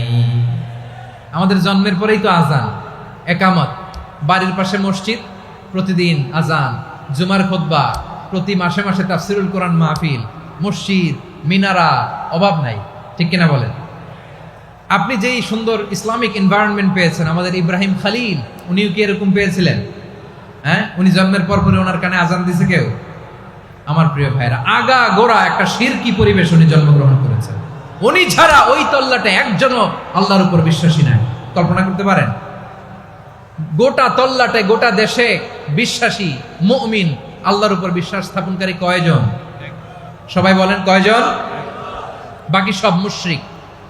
বাকি সব মুশরিক নিজের সাথে নিজে শক্ত বোঝাপড়া করে, অ্যানালজি করে, সেলফ কনভারসেশন করে উনি মহা সত্যের সন্ধান পেয়েছেন। উনি আকাশের তারা দেখে ভাবে মনে হয় এটাই আমার খোদা, পরে দেখে তারা নাই, মনে মনে বলে না তাইলে এটা না। আবার চাঁদ দেখে বলে চাঁদটা বড় মায়া লাগে, মনে হয় এটাই আমার রব, পরে দেখে চাঁদও নাই, কয় না এটা না। এরপরে দ্বিপ্রহরের জলজলে সূর্যটা খাঁ খাঁ করে গোটা পৃথিবীটারে রৌদ্র দিয়ে তাতিয়ে রাখে। তিনি ভাবলেন মনে হয় এটাই আমার রব, কারণ এটাই তো সবচেয়ে বড়। কিন্তু বিকেল বেলা ওই সূর্যটাও যখন চলে যায়, সাইয়েদনা ইব্রাহিম বলে না এটাও তো নাই, আমার খোদা যদি আমারে ছেড়ে চলে যায়, বিপদে পড়লে আমারে উদ্ধার করবে কে? এভাবে নিজের সাথে অ্যানালজি, সেলফ কনভারসেশন করতে করতে করতে তিনি মহা সত্যের সন্ধান পেয়েছেন। সুবহানাল্লাহ পড়েন। সব শেষে তিনি ডিসিশন, নিশ্চয় আমি এমন সত্তার দিকে মনোনিবেশ করলাম, মুখাপেক্ষী হলাম, যিনি আকাশ বানিয়েছেন, জমিন বানিয়েছেন, আমি মুশরিক নই। সুবহানাল্লাহ। পারতেন, আপনি পারতেন? কেউ নাই, লক্ষ লক্ষ মুশরিক, আপনি একা। ওনার মতো এরকম বিচক্ষণতা দিয়ে আল্লাহরে খুঁজে পাইতে পারতেন আপনি? কি নবী ছিল, আল্লাহকে খুঁজে পেয়েছে। যখন আল্লাহর ইবাদত শুরু করলো, এই কথা ছড়ায় পড়লো চারদিকে। নমরুদ সাইয়েদনা ইব্রাহিমকে ডেকে পাঠালেন। নমরুদ বলে, ইব্রাহিম তুমি নাকি মূর্তির পূজা না করে কোন নতুন রবের ইবাদত করো, কে তোমার রব? সাইয়েদনা ইব্রাহিম বললেন, রব্বি আল্লাযী ইউহয়ী ওয়া ইউমীত, আমি এমন রবের ইবাদত করি যিনি জীবন দেন, যিনি মৃত্যু দেন। নমরুদ বলে, তাই নাকি? তোমার রব জীবন দেয়, মৃত্যু দেয়, আর এটা তো আমি দেই, আমিও তো জীবন দেই, আমিও তো মৃত্যু দেই। সাইয়েদনা ইব্রাহিম বললেন, কেমন করে তুমি জীবন দাও, মৃত্যু দাও, একটু দেখাও তো। নমরুদ জেলখানা থেকে দুজন কয়েদিকে ডেকে আনলো, কয়েদি এনে অর্ডার করলো, একটাকে এখনই শিরোচ্ছেদ, হেড অফ, ডেথ পেনাল্টি, মৃত্যুদণ্ড দেয়া হলো, ফিনকি দিয়ে রক্ত বেরোলো। নমরুদ বলে, দেখো দুজনকে ধরে আনলাম, একজন কয়েদিকে দিলাম ডেথ পেনাল্টি, মৃত্যুদণ্ড, ওরে মৃত্যু দিলাম। আরেকজন যে দাঁড়িয়ে আছে, চাইলে ওরেও আমি মৃত্যুদণ্ড দিতে পারি, কিন্তু না, ওরে আমি দিব না, ওরে আমি বাঁচাইয়া দিলাম, ছেড়ে দিলাম, মানে জীবন দিলাম। দেখো ইব্রাহিম, তোমার চোখের সামনে একজনরে মৃত্যু দিলাম, আরেকজনরে জীবন দিলাম। আপাত দৃষ্টিতে তাই তো, একজনরে তো জীবন দিল, আরেকজনরে মৃত্যু দিল। সাইয়েদনা ইব্রাহিম এবার বিপাকে পড়ে গেলেন। কিন্তু এক একজন নবীকে আল্লাহ এমন উইজডম বিচক্ষণতা দিয়ে এই জমিনে পাঠিয়েছেন, মুহূর্তের মধ্যে আল্লাহর খলিল ইব্রাহিম বললেন, ফাইন্নাল্লাহা ইয়াতি বিশ-শামসি মিনাল মাশরিকি ফাতি বিহা মিনাল মাগরিব ফাবুহিতাল্লাযী কাফার। আল্লাহর খলিল ইব্রাহিম বললেন, নমরুদ বুঝলাম তুমি জীবন দাও, মৃত্যু দাও, দেখলাম, কিন্তু আমার রব, আমার আল্লাহ প্রতিদিন সকালবেলা উষা লগ্নে ওই পূর্ব দিগন্ত থেকে সূর্যটাকে উদিত করেন, সাঁঝের বেলা, বিকেল বেলা, গধূলি লগ্নে, সন্ধ্যা বেলা ওই দ্বিপ্রহরের জল জলে সূর্যটাকে পশ্চিম দিগন্তে ডুবিয়ে দেন। মানে সকালবেলা পূর্ব দিক থেকে উদিত করা সূর্যটাকে পশ্চিম দিকে বিকেলে তিনি ডুবিয়ে দেন। তুমি যদি পারো ওই সূর্যটাকে পশ্চিম দিক থেকে উদিত করে পূর্ব দিকে ডুবিয়ে দাও। সুবহানাল্লাহ পড়বেন না? দেখেন, ইনস্ট্যান্ট ইন্টেলেক্ট, মুহূর্তে বিচক্ষণতা, উইজডম কাকে বলে? নমরুদ পারবে? নমরুদের বাপ পারবে? ওর দাদা, ওর 14 গোষ্ঠী, গোটা বিশ্বের সব ক্ষমতাধর রাষ্ট্রনায়করা একসাথে হলে পারবে? ফাবুহিতাল্লাযী কাফার পারে নাই, ব্যর্থ হয়েছে। এবার তেলে বেগুনে জ্বলে উঠেছে, রেগে মেগে আগুন বলে, ফালকুহু ফিল জাহিম, ওর সাথে তর্ক নাই, না পেরে এবার এটারে আগুনে ফেলা। বিশাল বিশাল গাছ কেটে লাকড়ি এনে আগুনের কুণ্ডলি বানানো হলো, দাও দাও দাও দাও করে আগুন জ্বলে। আল্লাহর খলিল ইব্রাহিমকে আগুনে নিক্ষেপ করা হবে। আল্লাহর খলিল সাইয়েদনা ইব্রাহিমের হাতের মধ্যে রশি দিয়ে টাইট করে বাঁধা হলো, পায়ের মধ্যেও টাইট করে রশি দিয়ে বাঁধা হলো। আল্লাহর খলিল ইব্রাহিমকে আগুনের কুণ্ডলির মধ্যে ফেলা হবে। ওমিয়া, আপনি যে বিপদের কারণে ভয় পান, হতাশ হন, এটা কোনো বিপদ ওনার বিপদের সামনে? পটুয়াখালী আওয়াজ করে বলুন, সাইয়েদনা খলিল ইব্রাহিমের বিপদের সামনে আমাদের বিপদগুলো কোনো বিপদ? এটা কোনো বিপদই না, এটা কোনো বিপদই না। হাত পা বেঁধে টাইট করে নিক্ষেপ করা হবে, সিম্পলি ফেলা যাবে না, কারণ দাও দাও করে দ্য ব্লেজিং ফায়ার, এমন আগুনের কুণ্ডলি কাছে যাওয়া যায় না, আগুনের উত্তাপে নিক্ষেপ করা হবে। হাতে রশি বেঁধে পায়ে রশি বেঁধে আল্লাহর খলিল ইব্রাহিম আলাইহিস সালামকে আগুনের মধ্যে নিক্ষেপ করা হবে। আহা, এটার বলে অগ্নি পরীক্ষা। উনি অগ্নি পরীক্ষার সম্মুখীন হয়েছিলেন, এজন্য কঠিন পরীক্ষাকে আমরা অগ্নি পরীক্ষার সাথে তুলনা করি, ঠিক কিনা? সাইয়েদনা জিবরাইল এসে বললেন, ও আল্লাহর খলিল, ওরা তো আপনার হাতও বেঁধে ফেললো, পাও বেঁধে ফেললো, নড়াচড়ার সুযোগ নাই, বলেন আমি জিবরিল ফেরেশতা আপনার জন্য কি করতে পারি? আল্লাহর খলিল ইব্রাহিম বলেন, ও জিবরাইল, তোমার কাছে আমার কোনো চাওয়া পাওয়া নাই। সুবহানাল্লাহ বলেন। তোমার কাছে বলার কিছু নাই, তোমার সাহায্যের আমার দরকার নাই। সাইয়েদনা ইব্রাহিম আলাইহিস সালামকে হাতে পায়ে রশি বেঁধে হাত পা বাঁধা অবস্থায় জ্বলন্ত অগ্নিকুণ্ডে যখন নমরুদের দলবল নিক্ষেপ করবে, আল্লাহর খলিল কিভাবে নিজেকে আল্লাহর কাছে সঁপে দিয়েছেন, পটুয়াখালীর ভাইরা খেয়াল করে শুনুন। হাত পা বেঁধে আল্লাহর খলিলকে যখন নিক্ষেপ করা হবে, তিনি মুখ ফুটে বলে ফেললেন, হাসবুনাল্লাহু ওয়া নি'মাল ওয়াকিল। হাসবুনাল্লাহু ওয়া নি'মাল ওয়াকিল, আমার জন্য আল্লাহই যথেষ্ট, আমার জন্য আল্লাহই যথেষ্ট, তিনি আমার সবচেয়ে বড় গার্ডিয়ান, তিনি আমার সবচেয়ে বড় অভিভাবক। জিব্রাইলের সাহায্যে অফারকে ফিরিয়ে দিলেন, দুনিয়ার বুকে কারো কাছে কিছু বলেন নাই, মুখ ফুটে বলেছেন হাসবুনাল্লাহ। ও আমার পটুয়াখালীর প্রাণের ভাইয়েরা, খেয়াল রাখবেন, কোন বান্দা তার হাতে থাকা সব চেষ্টাটুকুন করার পরে মুখ ফসকে মুখ দিয়ে যখন বলে ফেলে হাসবুনাল্লাহ, বান্দা যখন হাসবুনাল্লাহ বলে ফেলে, ওই ব্যাপারটা ডিল করার দায়িত্ব স্বয়ং আল্লাহ আরশের উপর থেকে নিয়ে নেয়। আপনি যখন বলে ফেলবেন হাসবুনাল্লাহ, এটা ডিলিং করবে কে তখন? চিল্লায় বলেন না, তিনি কে? বান্দা তার সাধ্যের সবটুকু চেষ্টার পরে নতজানু হয়ে যখন বলবে হাসবুনাল্লাহ, আল্লাহ তুমি আমার জন্য যথেষ্ট, নি'মাল ওয়াকিল, তুমি আমার শ্রেষ্ঠ অভিভাবক, তখন তার কি দরকার না দরকার এটা ডিল করে স্বয়ং আল্লাহ। নিক্ষেপ করা হলো সাইয়েদনা ইব্রাহিমকে অগ্নিকুণ্ডলিতে। হাজার হাজার মানুষের দৃশ্য দেখার জন্য জড়ো হয়েছে এরকম বিশাল ময়দানে। কিন্তু কি অবাক করা ঘটনা, সবাই ভয় পাচ্ছিল, না জানে কি হয়ে যায়। আল্লাহর খলিলকে যখন আগুনের কুণ্ডলিতে নিক্ষেপ করা হয়, আল্লাহর খলিল ইব্রাহিম আগুনের কুণ্ডলের মধ্যে বসে বসে মানুষগুলোর দিকে তাকিয়ে হাসতে শুরু করে দেয়। কারণ আকাশ থেকে রব্বুল আলামিন স্পেশাল ভার্ডিক্ট নাজিল করেছেন, স্পেশাল হুকুম জারি করেছেন, কুলনা ইয়া নারু কুনি বারদান ওয়া সালামান আলা ইব্রাহিম। ও আগুন, খবরদার, সৃষ্টির শুরু থেকে তোকে একটা ধর্ম আমি বাতলে দিয়েছিলাম, তোর ধর্ম, আগুনের ধর্ম হলো যা পাবে জ্বালিয়ে সারখার করবে।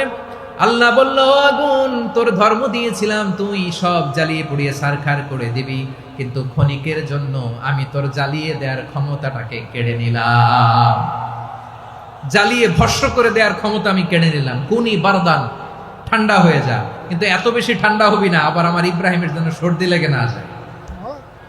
সুবহানাল্লাহ, এত আস্তে বললে হবে?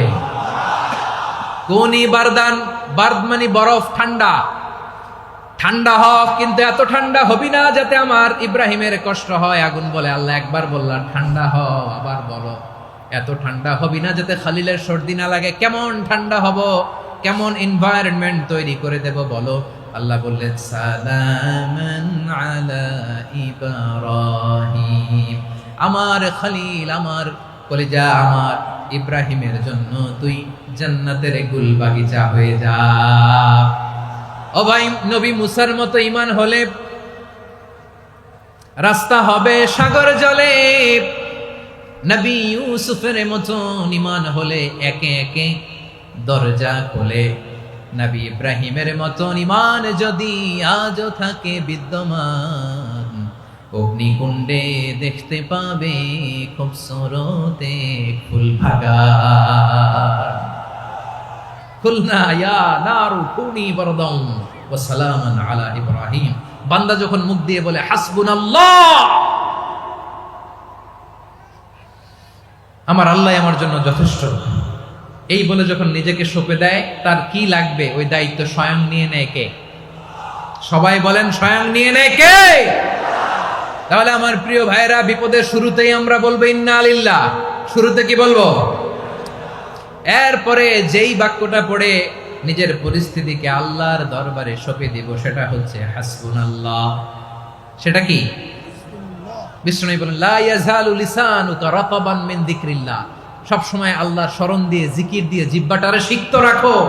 আর শয়তানু জাসিমুন আলা কলবি ইবনে আদম, শয়তান বনি আদমের কলবে খামচি মেরে বসে থাকে। ফাইদা যাকারাল্লাহ খানাসা, মানুষ যখন আল্লাহর স্মরণ করে জিকির করে, শয়তান দৌড়ে পালায়।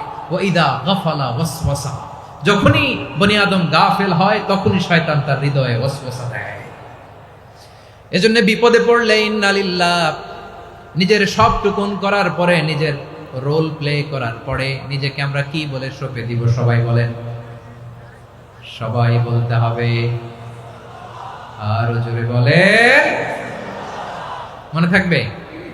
বিপদে পড়লে প্রথমে ইন্না লিল্লাহ, এরপরে নিজেকে যখন সঁপে দিব তখন হাসবুনাল্লাহ। এরপরে কঠিন বিপদ যদি যখন বিশ্বনবী পড়তেন, তখন কি করতেন? এমন বিপদ মাঝে মাঝে হয় না, দেয়ালে পিঠ থেকে যায়, চোখে মুখে অন্ধকার, কি করব দিশা খুঁজে পাই না, এরকম হয় কখনো? হ্যাঁ, আপনাদের হয়? হয় না? তো জান্নাতে আছেন আপনারা।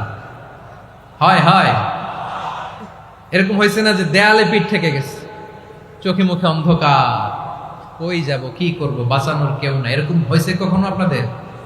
যদি হয় তাইলে এটার সলিউশন বলবো, না হইলে তো এগুলো বলে লাভ নাই। হয় হয় হয়।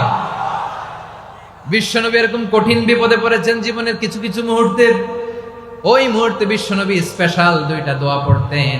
এই দোয়াগুলো আপনাদেরকে জানিয়ে দেয়। বিশ্বনবী বলেন, কঠিনতম বিপদে যখন পড়বা, দেয়ালে পিঠ থেকে যায়, চোখে মুখে অন্ধকার, বাঁচার কোনো উপায় নাই, তখন পড়বা লা ইলাহা ইল্লা আনতা সুবহানাকা ইন্নী কুনতু মিনাজ জালিমিন। আল্লাহ, তুমি ছাড়া কোনো ইলাহ নাই, তুমি পবিত্র, নিশ্চয় আমি জালিমদের অন্তর্ভুক্ত। সুবহানাল্লাহ বলেন। এই দোয়া সাইয়েদনা ইউনূস আলাইহিস সালাম পড়েছিলেন যখন মাছের পেটে ছিলেন। কিসের পেটে? এবং অনেক মুফাসসিরিন একরাম বলেছেন, অনেক আহলুল ইলমরা বলেছেন, এটা হচ্ছে ইসমে আজম। ইসমে আজম এমন দোয়া যেটা দিয়ে দোয়া করলে আল্লাহ দোয়া কবুল করে, কিন্তু এটা কোনটা, এটা নিয়ে ইখতিলাফ আছে। কোন কোন আহলুল ইলম বলেন এই লা ইলাহা ইল্লা আনতা সুবহানাকা ইন্নী কুনতু মিনাজ জালিমিন, এটা হচ্ছে ইসমে আজম। সাইয়েদনা ইউনূস আলাইহিস সালাম পড়েছেন, আপনারা পড়েননি? তুফান হইলে পড়েন না? আমাদের এলাকায় তো এটা খুব, এটার উপর ব্যাপক আমল আছে। পটুয়াখালীতে কি অবস্থা বলেন? পড়েন পড়েন পড়েন পড়েন। একটা গল্প শুনেছিলাম, পাক হানাদার বাহিনী যখন বাংলাদেশে অ্যাটাক করত, ৭১ সালের ঘটনা বলতেছে, আমরা তো দেখি নাই, শুনছি আর কি। ৭১ যদি দেখতাম, এতদিনে রাজাকার হয়ে যেতাম। আল্লাহ আমাদেরকে বাঁচাই দিছে, আল্লাহর মেহেরবানি, ঠিক কিনা বলেন? মন মতো হইলে মুক্তিযোদ্ধা, মন মতো না হইলে রাজাকার। কত কিছু দেখলাম এই শাহবাগের বুকে। আল্লাহ, ৭১ সালে দেখি নাই, আমরা শুনেছি। পাক হানাদার বাহিনী জিজ্ঞেস করত মুসলিম না অমুসলিম চেক করার জন্য, বলতো কালেমা বল, কালেমা বাতাও। তো যারা কালেমা বলতে পারতো, পাকিস্তানি বাহিনী নাকি ওদেরকে ছেড়ে দিত, শুনেছি। তো একজনকে, এক বাঙালিরে পেয়ে তার মাথার মধ্যে বন্দুকর নল ধরে বলতেছে, কালেমা বল সালে, কালেমা বাতা, কালেমা বল। তো ভয়ের চোটে এই দোয়া পড়া শুরু করছে। ও পড়তেছে লা ইলাহা ইল্লা আনতা সুবহানাকা ইন্নী কুনতু মিনাজ জালিমিন। পাকিস্তানি বলে সালে ইয়ে তো মুসিবত কা কালেমা है। বাঙালি কয় হাম তো ভি মুসিবত মে है। পাকিস্তানি বলে বেটা কোন দোয়া বললি, এটা তো মুসিবতের কালেমা। কয় আমিও তো মুসিবতে আছি, আমার মাথার মধ্যে বন্দুক ধরে তুমি আমার কালেমা জিজ্ঞেস করো, এখন কোনটা কালিমা আর কোনটা কি দোয়া, আমার হুশ আছে নাকি? প্রিয় ভাইরা, আসলে এটা দুআউল মুসিবা, বিপদে পড়লে এ দোয়া পড়তে হয়। লা ইলাহা ইল্লা আনতা সুবহানাকা ইন্নী কুনতু মিনাজ জালিমিন, এটা পড়বেন আপনারা। এই দোয়া পড়ে সাইয়েদনা ইউনূস আলাইহিস সালাম মাছের পেট থেকে রক্ষা পেয়েছিলেন। রক্ষা করেছিল কে? তুমি ইউনুস নবীরে যখন খাইলো মাছেতে গিলিয়া, ফেরেশতা পাঠাইয়া দিলে ইসমে আজম দিয়া, প্রাণে ছিল যাহার ভয় সেথা পাইল আশ্রয়, প্রাণে ছিল যাহার ভয় সেথা পাইল আশ্রয়, মাছের পেট হতে সে যে পেল পরিত্রাণ। আল্লাহু আল্লাহু তুমি জাল্লে জালালুহু, শেষ করা তো যায় না গে তোমার গুণগান। আল্লাহু আল্লাহু সুবহানাল্লাহ পড়ে, লা ইলাহা ইল্লা আনতা সুবহানাকা ইন্নী কুনতু মিনাজ জালিমিন। বিশ্বনবী বললেন, দেয়ালে পিঠ থেকে গেলে, চোখে মুখে অন্ধকার, বাঁচার কোনো উপায় নাই, তখন এই দোয়াটা করতে হবে। এই দোয়া পড়ে আল্লাহর কাছে ফরিয়াদ করলে বিপদ মুক্ত করবেন কে? কেন এই দোয়াটা আল্লাহর কাছে বড্ড প্রিয় জানেন আমার ভাইয়েরা? কারণ এই দোয়ার মধ্যে তিনটা জিনিস আছে। আমি যেরকম আঙ্গুল উঁচু করেছি এরকম করেন তো। তিনটা। কয়টা? তিনটা। এক নম্বরে হচ্ছে তাওহীদ, দুই নম্বরে তাসবিহ, তিন নম্বরে তাকরীর। আই রিপিট, আবারও বলছি, এক নম্বরে তাওহীদ, দুই নম্বরে তাসবিহ, তিন নম্বরে তাকরীর। এই দোয়াটা আল্লাহর কাছে এত পছন্দনীয় কারণ এ দোয়ার প্রথম অংশে আছে তাওহীদ, আল্লাহর একত্ববাদের ঘোষণা। লা ইলাহা ইল্লা আনতা, ও আল্লাহ আপনি ছাড়া কোনো ইলাহ নাই, উপাস্য নাই। এ কথা বললে আল্লাহ বড্ড খুশি হয়ে যায়। সুবহানাল্লাহ পড়েন। এ দোয়ার দ্বিতীয় অংশে আছে তাসবিহ, মানে আল্লাহর প্রশংসা, প্রশংসা সূচক বাণী। সুবহানাক সুবহানাক সুবহানাক, ও আল্লাহ আমি আপনার পবিত্রতা ঘোষণা করছি। সুবহানাক, এ কথা শুনলেও আল্লাহ খুশি হয়ে যায়। সুবহানাল্লাহ পড়েন। এই দোয়ার তৃতীয় অংশে আছে তাকরীর, তাকরীর মানে পাপের স্বীকৃতি। তাকরীর মানে কি? তাকরীর মানে পাপের স্বীকৃতি। এই দোয়ার তৃতীয় অংশে আছে ইন্নী কুনতু মিনাল জালিমিন, ও আল্লাহ আমি জালিমদের অন্তর্ভুক্ত। আল্লাহ আল্লাহ আমি জালেম, আল্লাহ আমি ভুল করেছি, অন্যায় করেছি, আল্লাহ আমি জালেমদের অন্তর্ভুক্ত। এই পাপের স্বীকৃতি, অ্যাকনোলেজমেন্ট আল্লাহ বড্ড পছন্দ করে। যখন আল্লাহর কাছে আপনি ছোট হবেন, ছোট হতে হতে যত ছোট হবেন, ওই দৃশ্যটা দেখতে আল্লাহ বড্ড পছন্দ করে। সুবহানাল্লাহ বলে। তিন নম্বর অংশ ইন্নী কুনতু মিনাজ জালিমিন, আল্লাহ আমি জালেমদের অন্তর্ভুক্ত। সাইয়েদনা আদম আলাইহিস সালাম ভুল করে যখন নিষিদ্ধ গাছের ফুল খেয়ে ফেললেন, ফল খেয়ে ফেললেন, আল্লাহ বললেন আদম ক্ষমা পেতে চাইলে তুমি আর হাওয়া মিলে স্বীকৃতি দাও, পাপের স্বীকৃতি আর পড়ো। রব্বানা যালামনা আনফুসানা ওয়া ইল্লাম তাগফির লানা ওয়া তারহামনা লানাকুনান্না মিনাল খাসিরিন। ও আল্লাহ আমি আদম আর হাওয়া, যালামনা আনফুসানা, আমরা আমাদের নফসের উপর বড্ড জুলুম করেছি। আল্লাহ ওয়া ইল্লাম তাগফির লানা ওয়া তারহামনা, আপনি যদি ক্ষমা না করেন, আপনি যদি দয়া পরবশ না হন, আপনি যদি রহম না করেন, আমরা তো ক্ষতিগ্রস্তদের মধ্যে শামিল হয়ে যাব। এই দোয়া করার সাথে সাথে সাইয়েদনা আদম আর হাওয়া আলাইহিস সালামকে ক্ষমা করে দিলেন কে? তাহলে এই দোয়ার তিন নম্বর অংশ তাকরীর, এটা আল্লাহ বড্ড পছন্দ করে। আমার কলিজার টুকরা ভাইয়েরা, গুনাহ করে শিকার যেতে হবে, এটা আল্লাহ ভালোবাসেন। সাইয়েদনা আবু বকর রাদিয়াল্লাহু তাআলা আনহু বিষ্ণু ইসলামকে বললেন, ইয়া রাসূলুল্লাহ আল্লিমনি দুআআন আদউ বিহি ফি সালাতি, নবী হে আপনি আমার এমন একটা স্পেশাল দোয়া শিখায় দেন যে দোয়াটা আমি নামাজে পড়ব। নবী বললেন, তাহলে তুমি পড়ো আল্লাহুম্মা ইন্নী যালামতু নাফসি যুলমান কাসীরান ওয়া লা ইয়াগফিরুয যুনুবা ইল্লা আনতা ফাগফিরলি মাগফিরাতাম মিন ইনদিকা ওয়ারহামনি ইন্নাকা আনতাল গফুরুর রহিম। সুবহানাল্লাহ। সালাম ফিরানোর আগে পড়েন, কথা কয় না, পড়েন পড়েন। ও আবু বকর, নামাজে যদি দোয়া করতে মনে চায় এই দোয়াটা পড়বা, আল্লাহুম্মা ইন্নী যালামতু নাফসি, আল্লাহ জুলুম করেছি আমার নফসের উপর, যুলমান কাসীরা, অনেক জুলুম, ওয়া লা ইয়াগফিরুয যুনুবা ইল্লা আনতা, আপনি ছাড়া এই জুনুব, এই পাপ ক্ষমা করার দ্বিতীয় কোনো রব নাই। আছে? আল্লাহ ছাড়া আমাদের গুনাহ আর কে কে ক্ষমা করতে পারে বলেন তো? কে পারে? কে? এজন্য আল্লাহরে বলবেন, আল্লাহ আমি ছাড়া তোমার গোলামের অভাব নাই, ও আমার রব আমি ছাড়া এই জমিনের বুকে তোমার গোলামের অভাব নাই, কিন্তু তুমি ছাড়া তো আমার দ্বিতীয় কোনো রব নাই। পারবেন বলতে? পারবেন? চোখের পানি ছেড়ে আল্লাহরে বলবেন, আল্লাহ তুমি আমার রব, তুমি আমার সব। কি বলবেন? আল্লাহ আমারে রব, সবাই বলুন, আল্লাহ আমার রব, দমে দমে তনু মনে তারি অনুভব। আল্লাহ আমার রব। আল্লাহরে বলেন, আল্লাহ তুমি আমার রব, তুমি আমার সব। আল্লাহ আমি ছাড়া এই জমিনে তোমার গোলামের অভাব নাই, তুমি ছাড়া আমার দ্বিতীয় কোনো রব নাই। এ কথা বলে চোখের পানি ছেড়ে আল্লাহরে স্বীকৃতি দেন, আল্লাহ আমি পাপী। আল্লাহ জামিনে আমার চেয়ে বড় পাপী আর কেউ নাই। অজু করে সিজদায় লুটিয়ে পড়ে চোখের পানি ছেড়ে আল্লাহরে পাপের স্বীকৃতি দেন, আল্লাহ এমন কোন জুলুম নাই, গুনাহ নাই আমি করি নাই, সগীরা কবিরা, জেনে না জেনে, ইচ্ছায় অনিচ্ছায়, শিরকি বেদাতি সব গুনাহ করেছি। আল্লাহ আকাশের নিচে জমিনের উপরে আমার চেয়ে বড় গুনাহগার আর কেউ নাই। চোখের পানি ছেড়ে আল্লাহরে বলেন, আল্লাহ আমি ছাড়া তোমার গোলামের অভাব নাই, তুমি ছাড়া আমার দ্বিতীয় কোনো রব নাই, তুমি ছাড়া তো কেউ আমার গুনাহ ক্ষমা করার নাই, তুমি আমার রব, তুমি আমার সব। বলতে পারবেন? এই তাকরীর আমার পটুয়াখালীর ভাইয়া, এই স্বীকৃতিটা দেখতে আল্লাহ বড্ড ভালোবাসে, কারণ আমরা সবাই গুনাহগার। আমরা সবাই কি? বিশ্বনবী বলেন, কুল্লুকুম খাত্তাউন, বানি আদম তোমরা সবাই পাপী। সবাই কি? সবাই পাপী। আমরা সবাই পাপী। আপন পাপের বাটখারা দিয়ে অন্যের পাপ মাপি। আমরা যে পাপী এটা ভাবতে মনে চায় না কারণ, খালি অন্যের পাপ দেখি আমরা, এটা ভুল। ওর এই পাপ, ও পাপী, ও জালেম, ও জাহান্নামী, এরকম একটা টেন্ডেন্সি। আমার যে কি হালাত এটার খেয়াল নাই।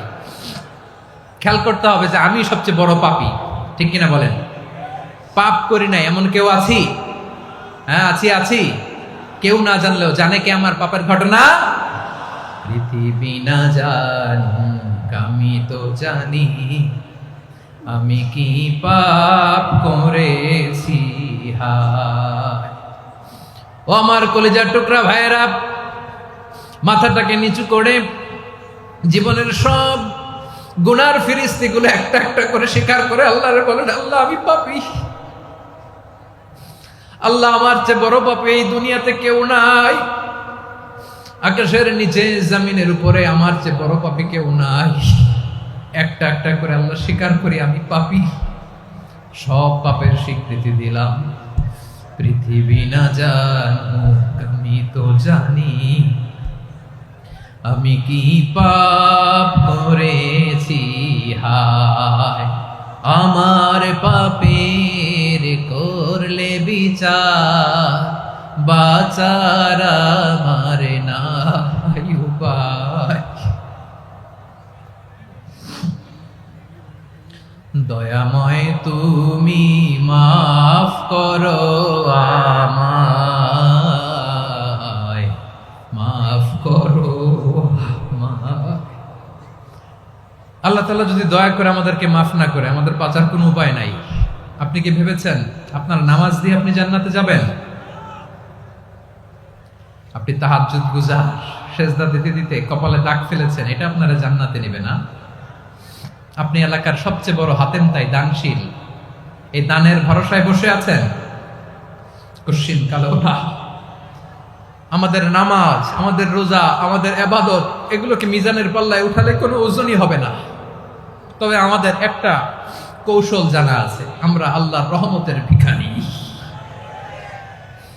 আমরা সেদিন আগেই গুনার স্বীকৃতি দিয়ে দেব। আমরা বলবো, আল্লাহ তুমি প্রশ্ন করার আগে তোমার একটা কথা বলি, আমারে কিছু জিজ্ঞেস করো না, আমি সব করেছি। এমন কোন পাপ নাই যে পাপ আমারে দিয়ে হয় নাই। তোমার রহমত দিয়ে তুমি জান্নাতে পাঠাবা, তোমার দয়ায় জান্নাতে যেতে চাই, আমল দিয়ে না। পারবেন বলতে? কিয়ামতের দিন আমরা বলবো, আল্লাহ আমার আমল দিয়ে জান্নাত চাই না, আমি তোমার দয়া দিয়ে জান্নাত চাই। তোমার দয়া ছাড়া আমার কোনো উপায় নাই। কারণ আল্লাহ যদি বিচার করে, বাঁচার কারো উপায় নাই। আল্লাহ যদি বলে ফেলেন তুই এটা করলি কেন, ওখানে গেলি কেন, কোরআনে 1000 বার নিষেধ করলাম তারপরেও এই পাপে জড়ালি কেন, এরকম প্রশ্ন ছুড়ে দিলে আমার উত্তর আছে? বাঁচার কোনো উপায় আছে? রোজ হাসরে হে আল্লাহ আমার করোনা বিচার, আল্লাহ করোনা বিচার। বিচার চাহিনা তব দয়া চাহি এ গুনাহগার করুণা বিচার। আপনার আমল দিয়ে জান্নাতে যাবেন? কি দিয়ে যাবেন? আল্লাহর দয়া দিয়ে। আল্লাহর রহম আর দয়া ছাড়া কেউ জান্নাতের চেহারাও দেখতে পাবে না। আমার প্রিয় ভাইরা, এই দোয়া আল্লাহর কাছে পছন্দনীয় হওয়ার কারণ তিনটা। দোয়ার প্রথম অংশে আছে তাওহীদ, আল্লাহর একত্ববাদের ঘোষণা। এই দোয়ার দ্বিতীয় অংশ আছে তাসবিহ, আল্লাহর প্রশংসা সূচক বাণী। এই দোয়ার 3 নাম্বার অংশ পাপের স্বীকৃতি। তাহলে আমরা সবাই গুনাহগার। আমরা আল্লাহর কাছে পাপের স্বীকৃতি দিয়ে বলবো, ও আল্লাহ, ইন্নী কুনতু মিনাজ জালিমিন, আমরা জুলুম করেছি, পাপ করেছি, অন্যায় করেছি, আল্লাহ বুঝতে পারি নাই।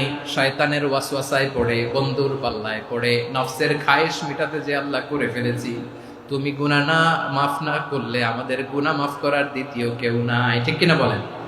এভাবে অনুতপ্ত হয়ে যদি আল্লাহর কাছে দোয়া করেন, দেয়ালে পিঠ থেকে গেছে, কোনো রাস্তা নাই বের হওয়ার, ওই মুহূর্তেও আপনাকে বিপদ থেকে উদ্ধার করবে কে? বিশ্বনবী চরম বিপদে পড়লে 2টা দোয়া পড়তেন। প্রথম হলো এটা, লা ইলাহা ইল্লা আনতা সুবহানাকা ইন্নী কুনতু মিনাল জালিমিন। এই দোয়াটা আমরা বেশি বেশি পড়ব প্রিয় ভাইরা। রাজি আছেন? সবাই আওয়াজ করে পড়ুন ইনশাআল্লাহ। আমার প্রিয় ভাইয়েরা, বিপদে পড়লে বিশ্বনবী আরো একটা দোয়া পড়তেন, লা ইলাহা ইল্লাল্লাহুল আযীমুল হালিম, লা ইলাহা ইল্লাল্লাহু রাব্বুল আরশিল আযীম, লা ইলাহা ইল্লাল্লাহু রাব্বুস সামাওয়াতি ওয়াল আরদি ওয়া রাব্বুল আরশিল কারীম। এই যে বললাম, রেকর্ড হয়ে গেছে। এখন তো আর ইনস্ট্যান্ট মুখস্থ না হলো, পরে মুখস্থ করে নেবেন। আল্লাহ ছাড়া কোনো উপাস্য নাই, তিনি সুমহান, মহা সহিষ্ণু। আল্লাহ ছাড়া কোনো উপাস্য নাই, তিনি সুমহান, আরশের অধিপতি। আল্লাহ ছাড়া কোনো উপাস্য নাই, তিনি আকাশের মালিক, জমিনের মালিক, তিনি সুবিশাল আরশের অধিপতি। সুবহানাল্লাহ পড়েন। এই দোয়াটা কেউ যদি পড়ে যদি এর ওসিলা করে দোয়া করে, তাকে বিপদ থেকে মুক্তি দেয় কে? মনে থাকবে আপনাদের? তাহলে বিপদের প্রথম ধাক্কায় কি যেন পড়তে হয়? ইন্না লিল্লাহ। তারপরে কি বলে আল্লাহর কাছে নিজেকে সঁপে দিতে হয়? দেয়ালে পিঠ থেকে গেলে লা ইলাহা ইল্লা আনতা সুবহানাকা ইন্নী কুনতু মিনাজ জালিমিন। 2 নাম্বার হচ্ছে লা ইলাহা ইল্লাল্লাহুল আযীমুল হালিম, লা ইলাহা ইল্লাল্লাহু রাব্বুল আরশিল আযীম, লা ইলাহা ইল্লাল্লাহু রাব্বুস সামাওয়াতি ওয়াল আরদি ওয়া রাব্বুল আরশিল কারীম। মনে থাকবে? ইনশাআল্লাহ বলেন সবাই, আওয়াজ করে সবাই ইনশাআল্লাহ। অনেক সময় এমন হয়, হঠাৎ বিপদের সম্মুখীন হই আমরা, রেডি হয়ে বের হইছে অফিসে, হঠাৎ অ্যাক্সিডেন্টে পড়ে যাই, হঠাৎ পেটের ব্যথায় অজ্ঞান। এরকম হয় না? আপনাদের হয় না? বিষ্ণু ইসলাম বলেন, আকস্মিক দুর্ঘটনার বিপদ থেকে যদি কেউ বাঁচতে চায়, সকাল সন্ধ্যা যেন প্রত্যেকে এই দোয়াটা পড়ে। সকালে যদি 3 বার পড়ে, সন্ধ্যা পর্যন্ত হঠাৎ বিপদ থেকে সে রক্ষা পাবে। To be protected from sudden calamity, sudden disaster, sudden calamity. হঠাৎ বিপদ, হঠাৎ ভয়ঙ্কর কোন আকস্মিক বিপদ থেকে আল্লাহ বাঁচায় দিবে। সকালে পড়লে সন্ধ্যা পর্যন্ত প্রোটেক্টেড, সন্ধ্যাবেলায় যদি 3 বার পরে সকাল পর্যন্ত প্রোটেক্টেড। সুবহানাল্লাহ পড়েন। দোয়াটা কি? দোয়াটা হচ্ছে বিসমিল্লাহিল্লাযী লা ইয়াদুররু মা'a ইসমিহি শাইউন ফিল আরদি ওয়ালা ফিস সামাই ওয়া হুয়াস সামিউল আলিম। ছোট না? অনেক ছোট, মুখস্থ করবেন। বিসমিল্লাহিল্লাযী লা ইয়াদুররু মা'a ইসমিহি শাইউন ফিল আরদি ওয়ালা ফিস সামা। ওই আল্লাহর নাম নিচ্ছি, যে আল্লাহর নামের বরকতে আকাশ জমিনের কোনো কিছু কারো কোনো ক্ষতি সাধন করতে পারে না। তিনি সর্বশ্রোতা, সর্বজ্ঞ। সুবহানাল্লাহ পড়েন। পড়বেন এই দোয়াটা, বিসমিল্লাহিল্লাযী লা ইয়াদুররু মা'a ইসমিহি শাইউন ফিল আরদি ওয়ালা ফিস সামাই ওয়া হুয়াস সামিউল আলিম। ফজরের পরে 3 বার, মাগরিবের পরে 3 বার যদি কেউ পড়ে, প্রোটেক্টেড, যে কোনো হঠাৎ বিপদ থেকে প্রোটেক্টেড। প্রোটেক্ট করেন কে? ওই আল্লাহর নাম নিচ্ছি, যে আল্লাহর নামের ওসিলায় আকাশ জমিনের কোনো কিছু কোনো ক্ষতি করতে পারে না। সুবহানাল্লাহ পড়েন। আচ্ছা, এবার আমাদের জীবনে দুশ্চিন্তা আছে না নাই বলেন? Tension, hyper tension, anxiety, depression, চিন্তা, টেনশন নাই, এরকম কে কে আছে দেখি? হাত তোলেন। ওই যে হাত তুলছে এক আল্লাহর ওলি, ওই যে টেনশন নাই তোমার, মাশাআল্লাহ। ও না বুঝে তুলছে, ঝোঁকের চোটে, জোশের ঠেলায় ধাক্কায় তুলে ফেলছে। সবার জীবনে টেনশন আছে না নাই? এই দুশ্চিন্তা, পেরেশানি, মারাত্মক পেরেশানি থেকে মুক্তি পাওয়ার জন্য বিষ্ণু ইসলাম দুটো দোয়া পড়তেন। কয়টা? অনেকগুলো পড়তেন। স্পেশাল দুটো দোয়া আজকে আপনাদের শিখায় যাব, শুনবেন না? কষ্ট হচ্ছে? সংক্ষিপ্ত মুনাজাত দিয়ে দেই। ওরে আল্লাহ, আমি তো 9:30 ক্রস করে ফেলছি মাসুদ ভাই, খেয়াল করে নেই। আরো কয়েক মিনিট। ঠিক আছে, ঠিক আছে। পেরেশানিতে পড়লে, টেনশনে পড়লে এই দোয়াটা, প্রিয় ভাইরা, বিষ্ণু ইসলাম যখন খুব বিপদে পড়তেন, দুশ্চিন্তা ওনাকে ঘিরে ধরতো, উনি পড়তেন ইয়া হাইয়ু ইয়া কাইয়ুম বিরহমাতিকা আস্তাগীথ, ইয়া হাইয়ু ইয়া কাইয়ুম বিরহমাতিকা আস্তাগীথ, ইয়া হাইয়ু ইয়া কাইয়ুম, হে শাশ্বত অবিনশ্বর, হে চিরঞ্জীব, বিরহমাতিকা আস্তাগীথ, তোমার রহমতের উসিলায় তোমার কাছে ফরিয়াদ করি। এটা পড়তেন। আবার আরেক বর্ণনায় এসেছে ইয়া হাইয়ু ইয়া কাইয়ুম বিরহমাতিকা আস্তাগীথ আসলিহ লি শা'নি কুল্লাহু ওয়ালা তাকিলনি ইলা নাফসি তারফাতা আইন। আসলিহ লি শা'নি কুল্লাহ, আল্লাহ আমার সবকিছু আপনি সেটেল করে দেন। আমাদের সব ঝামেলা সেটেল করে দিতে পারে কে? আমরা তো সেটেলমেন্টের জন্য এসপি সাহেবের কাছে যাই, ডিসি সাহেবের কাছে যাই, অমুক ভাইয়ের কাছে যাই, তমুক ভাইয়ের কাছে যাই। এই দোয়া পড়লে আরশের উপর থেকে আপনার ম্যাটার সেটেল করে দিবে কে? তাহলে পড়বেন ইয়া হাইয়ু, হে চিরঞ্জীব। হাইয়ু মানে চিরঞ্জীব, যিনি চিরকাল বেঁচে থাকবেন, মরবেন না। আল্লাহ মরবেন? তার কোনো লয় আছে?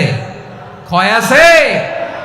সূরা রহমানে আল্লাহ বললেন কুল্লু মান আলাইহা ফানি ওয়া ইয়াবকা ওয়াজহু রাব্বিকা যুল জালালি ওয়াল ইকরাম ফাবিআইয়ি আলাই রাব্বিকুমা তুকাযযিবান। জমিনে যা আছে সব ফান, ভ্যানিশ হয়ে যাবে, নিশ্চিহ্ন হয়ে যাবে, শেষ হয়ে যাবে, সব বিলুপ্ত হয়ে যাবে, একজন ছাড়া। জোরে বলেন তিনি কে?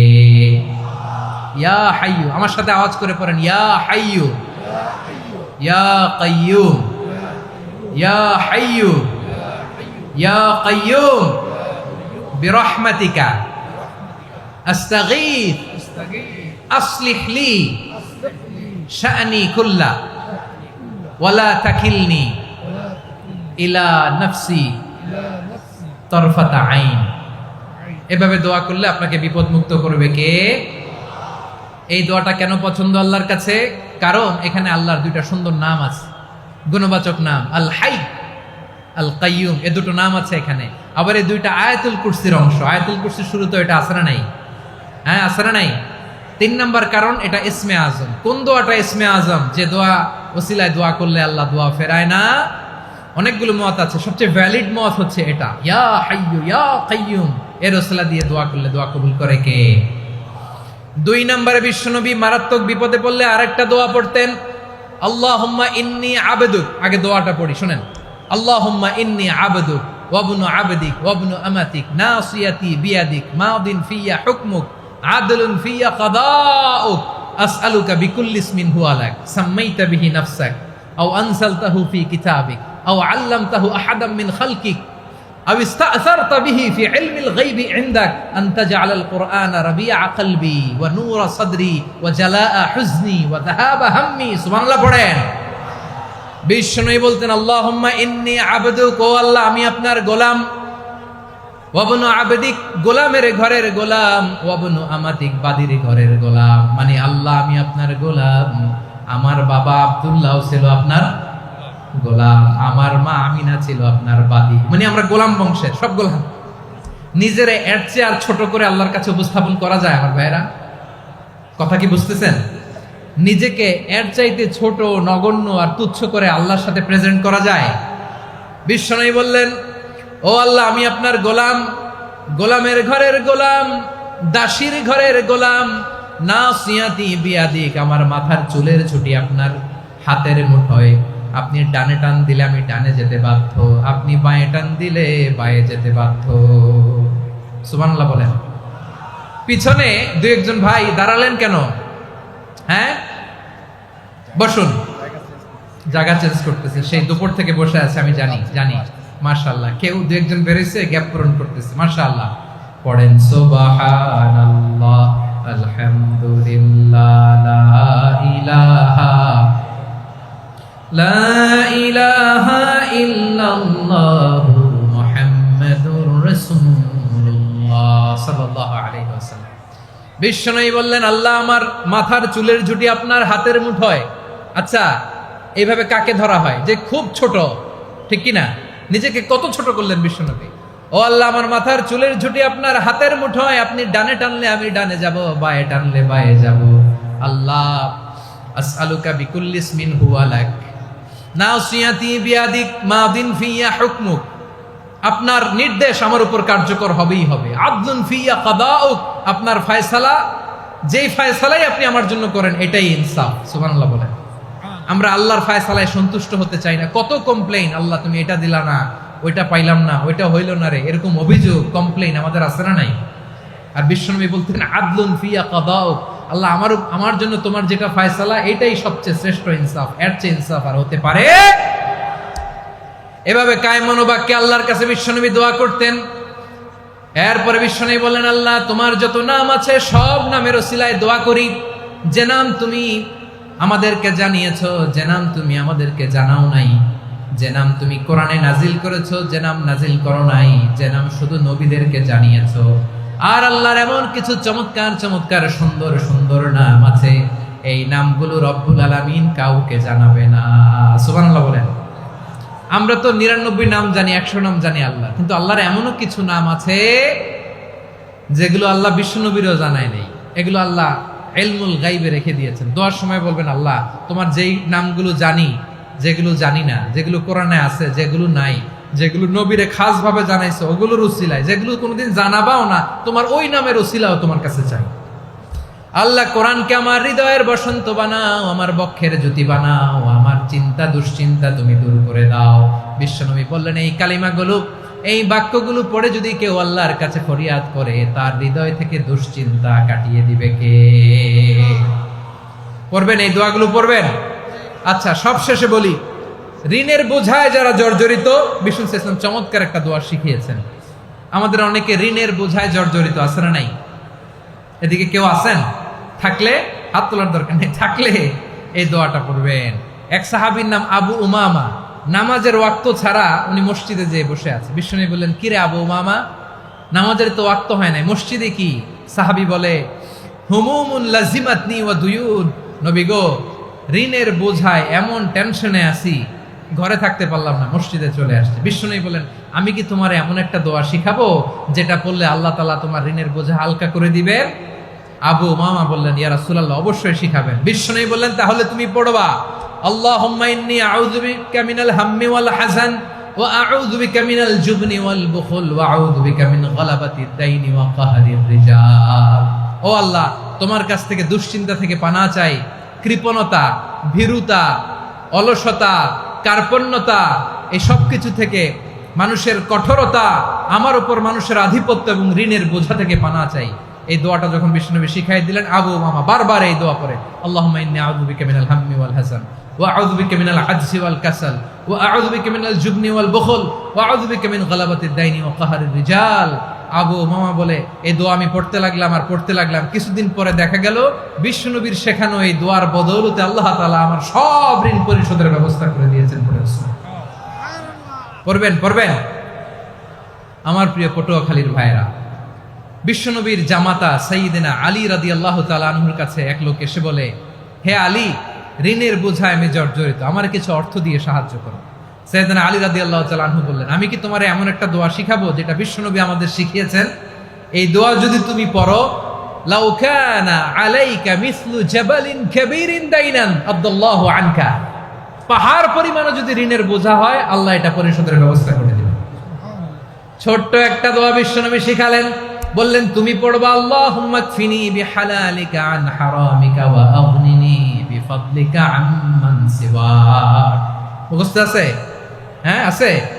আল্লাহুম্মা কফিনি বিহালালিকা আন হারামিক, আল্লাহ তোমার হালাল দিয়ে আমাকে পরিতুষ্ট করো, হারাম থেকে বাঁচিয়ে রাখো, আর তোমার অনুগ্রহে মানুষের মুখাপেক্ষী যেন আমি না হই, আমি যেন সবসময় তোমার মুখাপেক্ষী হয়, ওই তৌফিক দিও। সুবহানাল্লাহ পড়েন। এই দোয়া বেশি বেশি পড়লে ঋণের বোঝা হালকা করে দিবে কে? তাহলে প্রিয় ভাইয়েরা, বিপদে পড়লেই প্রথমে কি পড়বেন? পটুয়াখালী ভুইলা গেছে। বিপদে পড়লেই প্রথমে ইন্না লিল্লাহ কি বলে নিজেকে আল্লাহর কাছে সঁপে দিতে হয়? হাসবুনাল্লাহ। চরম বিপদে দেয়ালে পিঠ থেকে গেছে, তখন লা ইলাহা ইল্লা আনতা সুবহানাকা ইন্নী কুনতু মিনাজ জালিমিন। এরপরে লা ইলাহা ইল্লাল্লাহুল আযীমুল হালিম, এই দোয়া। আকস্মিক বিপদ, হঠাৎ যেন কোনো বিপদ আমাকে পেয়ে না বসে, এটার জন্য বিসমিল্লাহিল্লাযী লা ইয়াদুররু মা ইসমিহি শাইউন ফিল আরদি ওয়ালা ফিস সামাই ওয়া হুয়াস সামিউল আলীম। সকালে 3 বার, রাতে 3 বার। আর মারাত্মক tension, hyper tension, anxiety, depression থেকে বাঁচার জন্য 2 দোয়া, ইয়া হাইয়্যু ইয়া কাইয়্যুম, ইয়া হাইয়্যু ইয়া কাইয়্যুম, মনে থাকবে? আর আল্লাহুম্মা ইন্নী আবদুক, এই দোয়া। ঋণ থেকে বাঁচার জন্য 2 দোয়া, আল্লাহুম্মা ইন্নী আউযু বিকা মিনাল হাম্মি ওয়াল হাযান, এটা। আর আল্লাহুম্মা কফিনি বিহালালিকা আন হারামিকা ওয়া আগনিনি বিফাদলিকা আম্মান সিওয়াক। আর সব সময় পড়ার জন্য একটা আমল দিয়ে যাই, উঠতে বসতে, অফিসে যাচ্ছেন, অফিস থেকে ফিরতেছেন, বসে আছেন, শুয়ে আছেন, ছোট্ট এক শব্দে আমরা যেন বেশি বেশি পড়ি আস্তাগফিরুল্লাহ। আওয়াজ করে আমার সাথে পড়ুন আস্তাগফিরুল্লাহ। আবার পড়ুন আস্তাগফিরুল্লাহ। আল্লাহ রাসূল সাল্লাল্লাহু আলাইহি ওয়াসাল্লাম বলেন, মান লাজিমাল ইস্তিগফার, যে সব সময় এরকম ইস্তিগফারের সাথে লেগে থাকে, জাআলাল্লাহু লাহু মিন কুল্লি দিকিন মাখরাজা, আল্লাহ তাআলা তাকে কোনো বিপদে আটকান না, সে জীবনে আটকাবে না। যে কোনো বিপদে আল্লাহ তার রাস্তা বের করে দিবে, way out, you will get a way out and solution. সুবহানাল্লাহ। ওয়া মিন কুল্লি হাম্মিন ফারাজা, দুশ্চিন্তা মুক্ত হবে। ওয়ায়ারযুকহু মিন হাইসু লা ইয়াহতাসিব, এমন জায়গা থেকে আল্লাহ রিজিকের বন্দোবস্ত করবে যেটা সে কল্পনাও করে নাই। আওয়াজ করে পড়েন সুবহানাল্লাহ। তাহলে মনে থাকবে আস্তাগফিরুল্লাহর কথা। সব শেষ কথা বলবো, সব শেষ আমার প্রিয় ভাইয়েরা। এটা গেল নিজের বিপদ। কিসের বিপদ? নিজে যদি বিপদে পড়েন। অন্যের বিপদ যদি দেখেন, এটার জন্য একটা দোয়া আছে। অনেক সময় আমরা দেখি হাসপাতালে ক্যান্সারের 3rd স্টেজে চলে গেছে, লোকটা হ্যাংলা হয়ে, চিকন হয়ে, হায়রে কি কষ্ট পায়, দেখি না? বিষ্ণু বলে, একটা দোয়া যদি কেউ অন্যের কোনো বিপদ দেখে পড়ে, ওই বিপদ তার জীবনে কখনো আসবে না। শুনবেন? শোনার আগ্রহ আছে? অনেক সময় হয় যে আমরা মহাসড়ক দিয়ে যখন চড়ি, দুর্ঘটনায়, আইরে আল্লাহ, দুর্ঘটনায় মানুষের মাথা একদিকে, দেহ আরেকদিকে, ব্লিডিং, এরকম হয় না? আল্লাহ তুমি হেফাজত করো। বিশ্বনবী বলেন, এই দুর্ঘটনা দেখে কেউ যদি এই দোয়াটা পড়ে, তার জীবনে সে কোনোদিন এরকম অ্যাক্সিডেন্টের সম্মুখীন হবে না। শুনবেন? বিশ্বনবী বলেন, অন্যের বিপদ দেখে কেউ যদি পড়ে, আলহামদুলিল্লাহিল্লাযী আফানি মিম্মা বতালাকা বিহি ওয়া ফাদ্দালানি আলা কাসীরিন মিম্মান খালাকা তাফদীলা, মানে প্রশংসা সে আল্লাহর, যে আল্লাহ তাআলা তোমাকে যেই জিনিস দিয়ে পরীক্ষা করেছে, আমাকে ওইটা থেকে বাঁচিয়ে দিয়েছে। তোমাকে আল্লাহ যেই বিপদে ফেলেছে, আমাকে ওই বিপদ থেকে তিনি মুক্ত রেখেছে, আর তার অনেক সৃষ্টির উপর আমাকে তিনি প্রাধান্য দিয়েছে। সুবহানাল্লাহ পড়েন। যে কোনো বিপদ, কারো ক্যান্সার দেখে যদি এই দোয়াটা আপনি বিশ্বাসের সাথে পড়েন, জীবনে কোনোদিন ক্যান্সার রোগে আক্রান্ত হবেন না। দুর্ঘটনা দেখে যদি পড়েন, ওই দুর্ঘটনা আপনাকে স্পর্শ করবে না। যে কোনো কারো বিপদ দেখে যদি কোনো বিশ্বাসী বান্দা এই দোয়া পড়ে, বিশ্বনবী বলেন, লাম ইউসিবহু যালিকাল বালা, ওই বিপদ তাকে আর ধরবে না। উফিয়া মিনহু মিন যালিকাল বালা কাইনাম মা কান, সে যতদিন হায়াত পাবে কোনোদিন ওই বিপদ তাকে স্পর্শ করবে না। এই দোয়াটা পড়তে রাজি আছেন আমার প্রিয় ভাইরা? তাহলে পুরো আলোচনার সেন্ট্রাল থিম হচ্ছে, আমাদের জীবনে বিপদ আসবে, কষ্ট আসবে, দুঃখ আসবে, কিন্তু বিপদে আপদে আমরা হাল ছেড়ে দিব না, হতাশ হব না। মুমিন হতাশ হয় না, নিরাশ হয় না, হাল ছেড়ে দেয় না। মুমিন ভরসা রাখে একজনের উপর। আওয়াজ করে বলুন, যিনি কে? বিপদে পড়লে আমাদেরকে উদ্ধার করে কে? আবার আমাদেরকে যদি কোনো নেয়ামত আল্লাহ দিতে চান, ওইটা কেড়ে নেওয়ার ক্ষমতা কারো আছে? তাহলে আমরা কানেক্টিভিটি বাড়াবো কার সাথে? আমাদের প্রার্থনার ফরিয়াদের হাত তুলবো কার কাছে? রাজি আছেন পটুয়াখালীর ভাইয়েরা? মনে থাকবে কথাগুলো? আল্লাহ তাআলা আমাদের সবাইকে কথাগুলো বোঝার ও আমল করার তৌফিক দান করুন। আমি আপনাদের আতিথেয়তা, আপনাদের ভালোবাসায় মুগ্ধ হয়েছি, ইমপ্রেসড হয়েছে। আলহামদুলিল্লাহ। লক্ষ লক্ষ তাওহীদি জনতা, কোনো ডিস্টার্ব নাই, কোনো হই হুল্লোড় নাই, মারামারি নাই। পটুয়াখালী আজকে হিস্ট্রি তৈরি করেছে।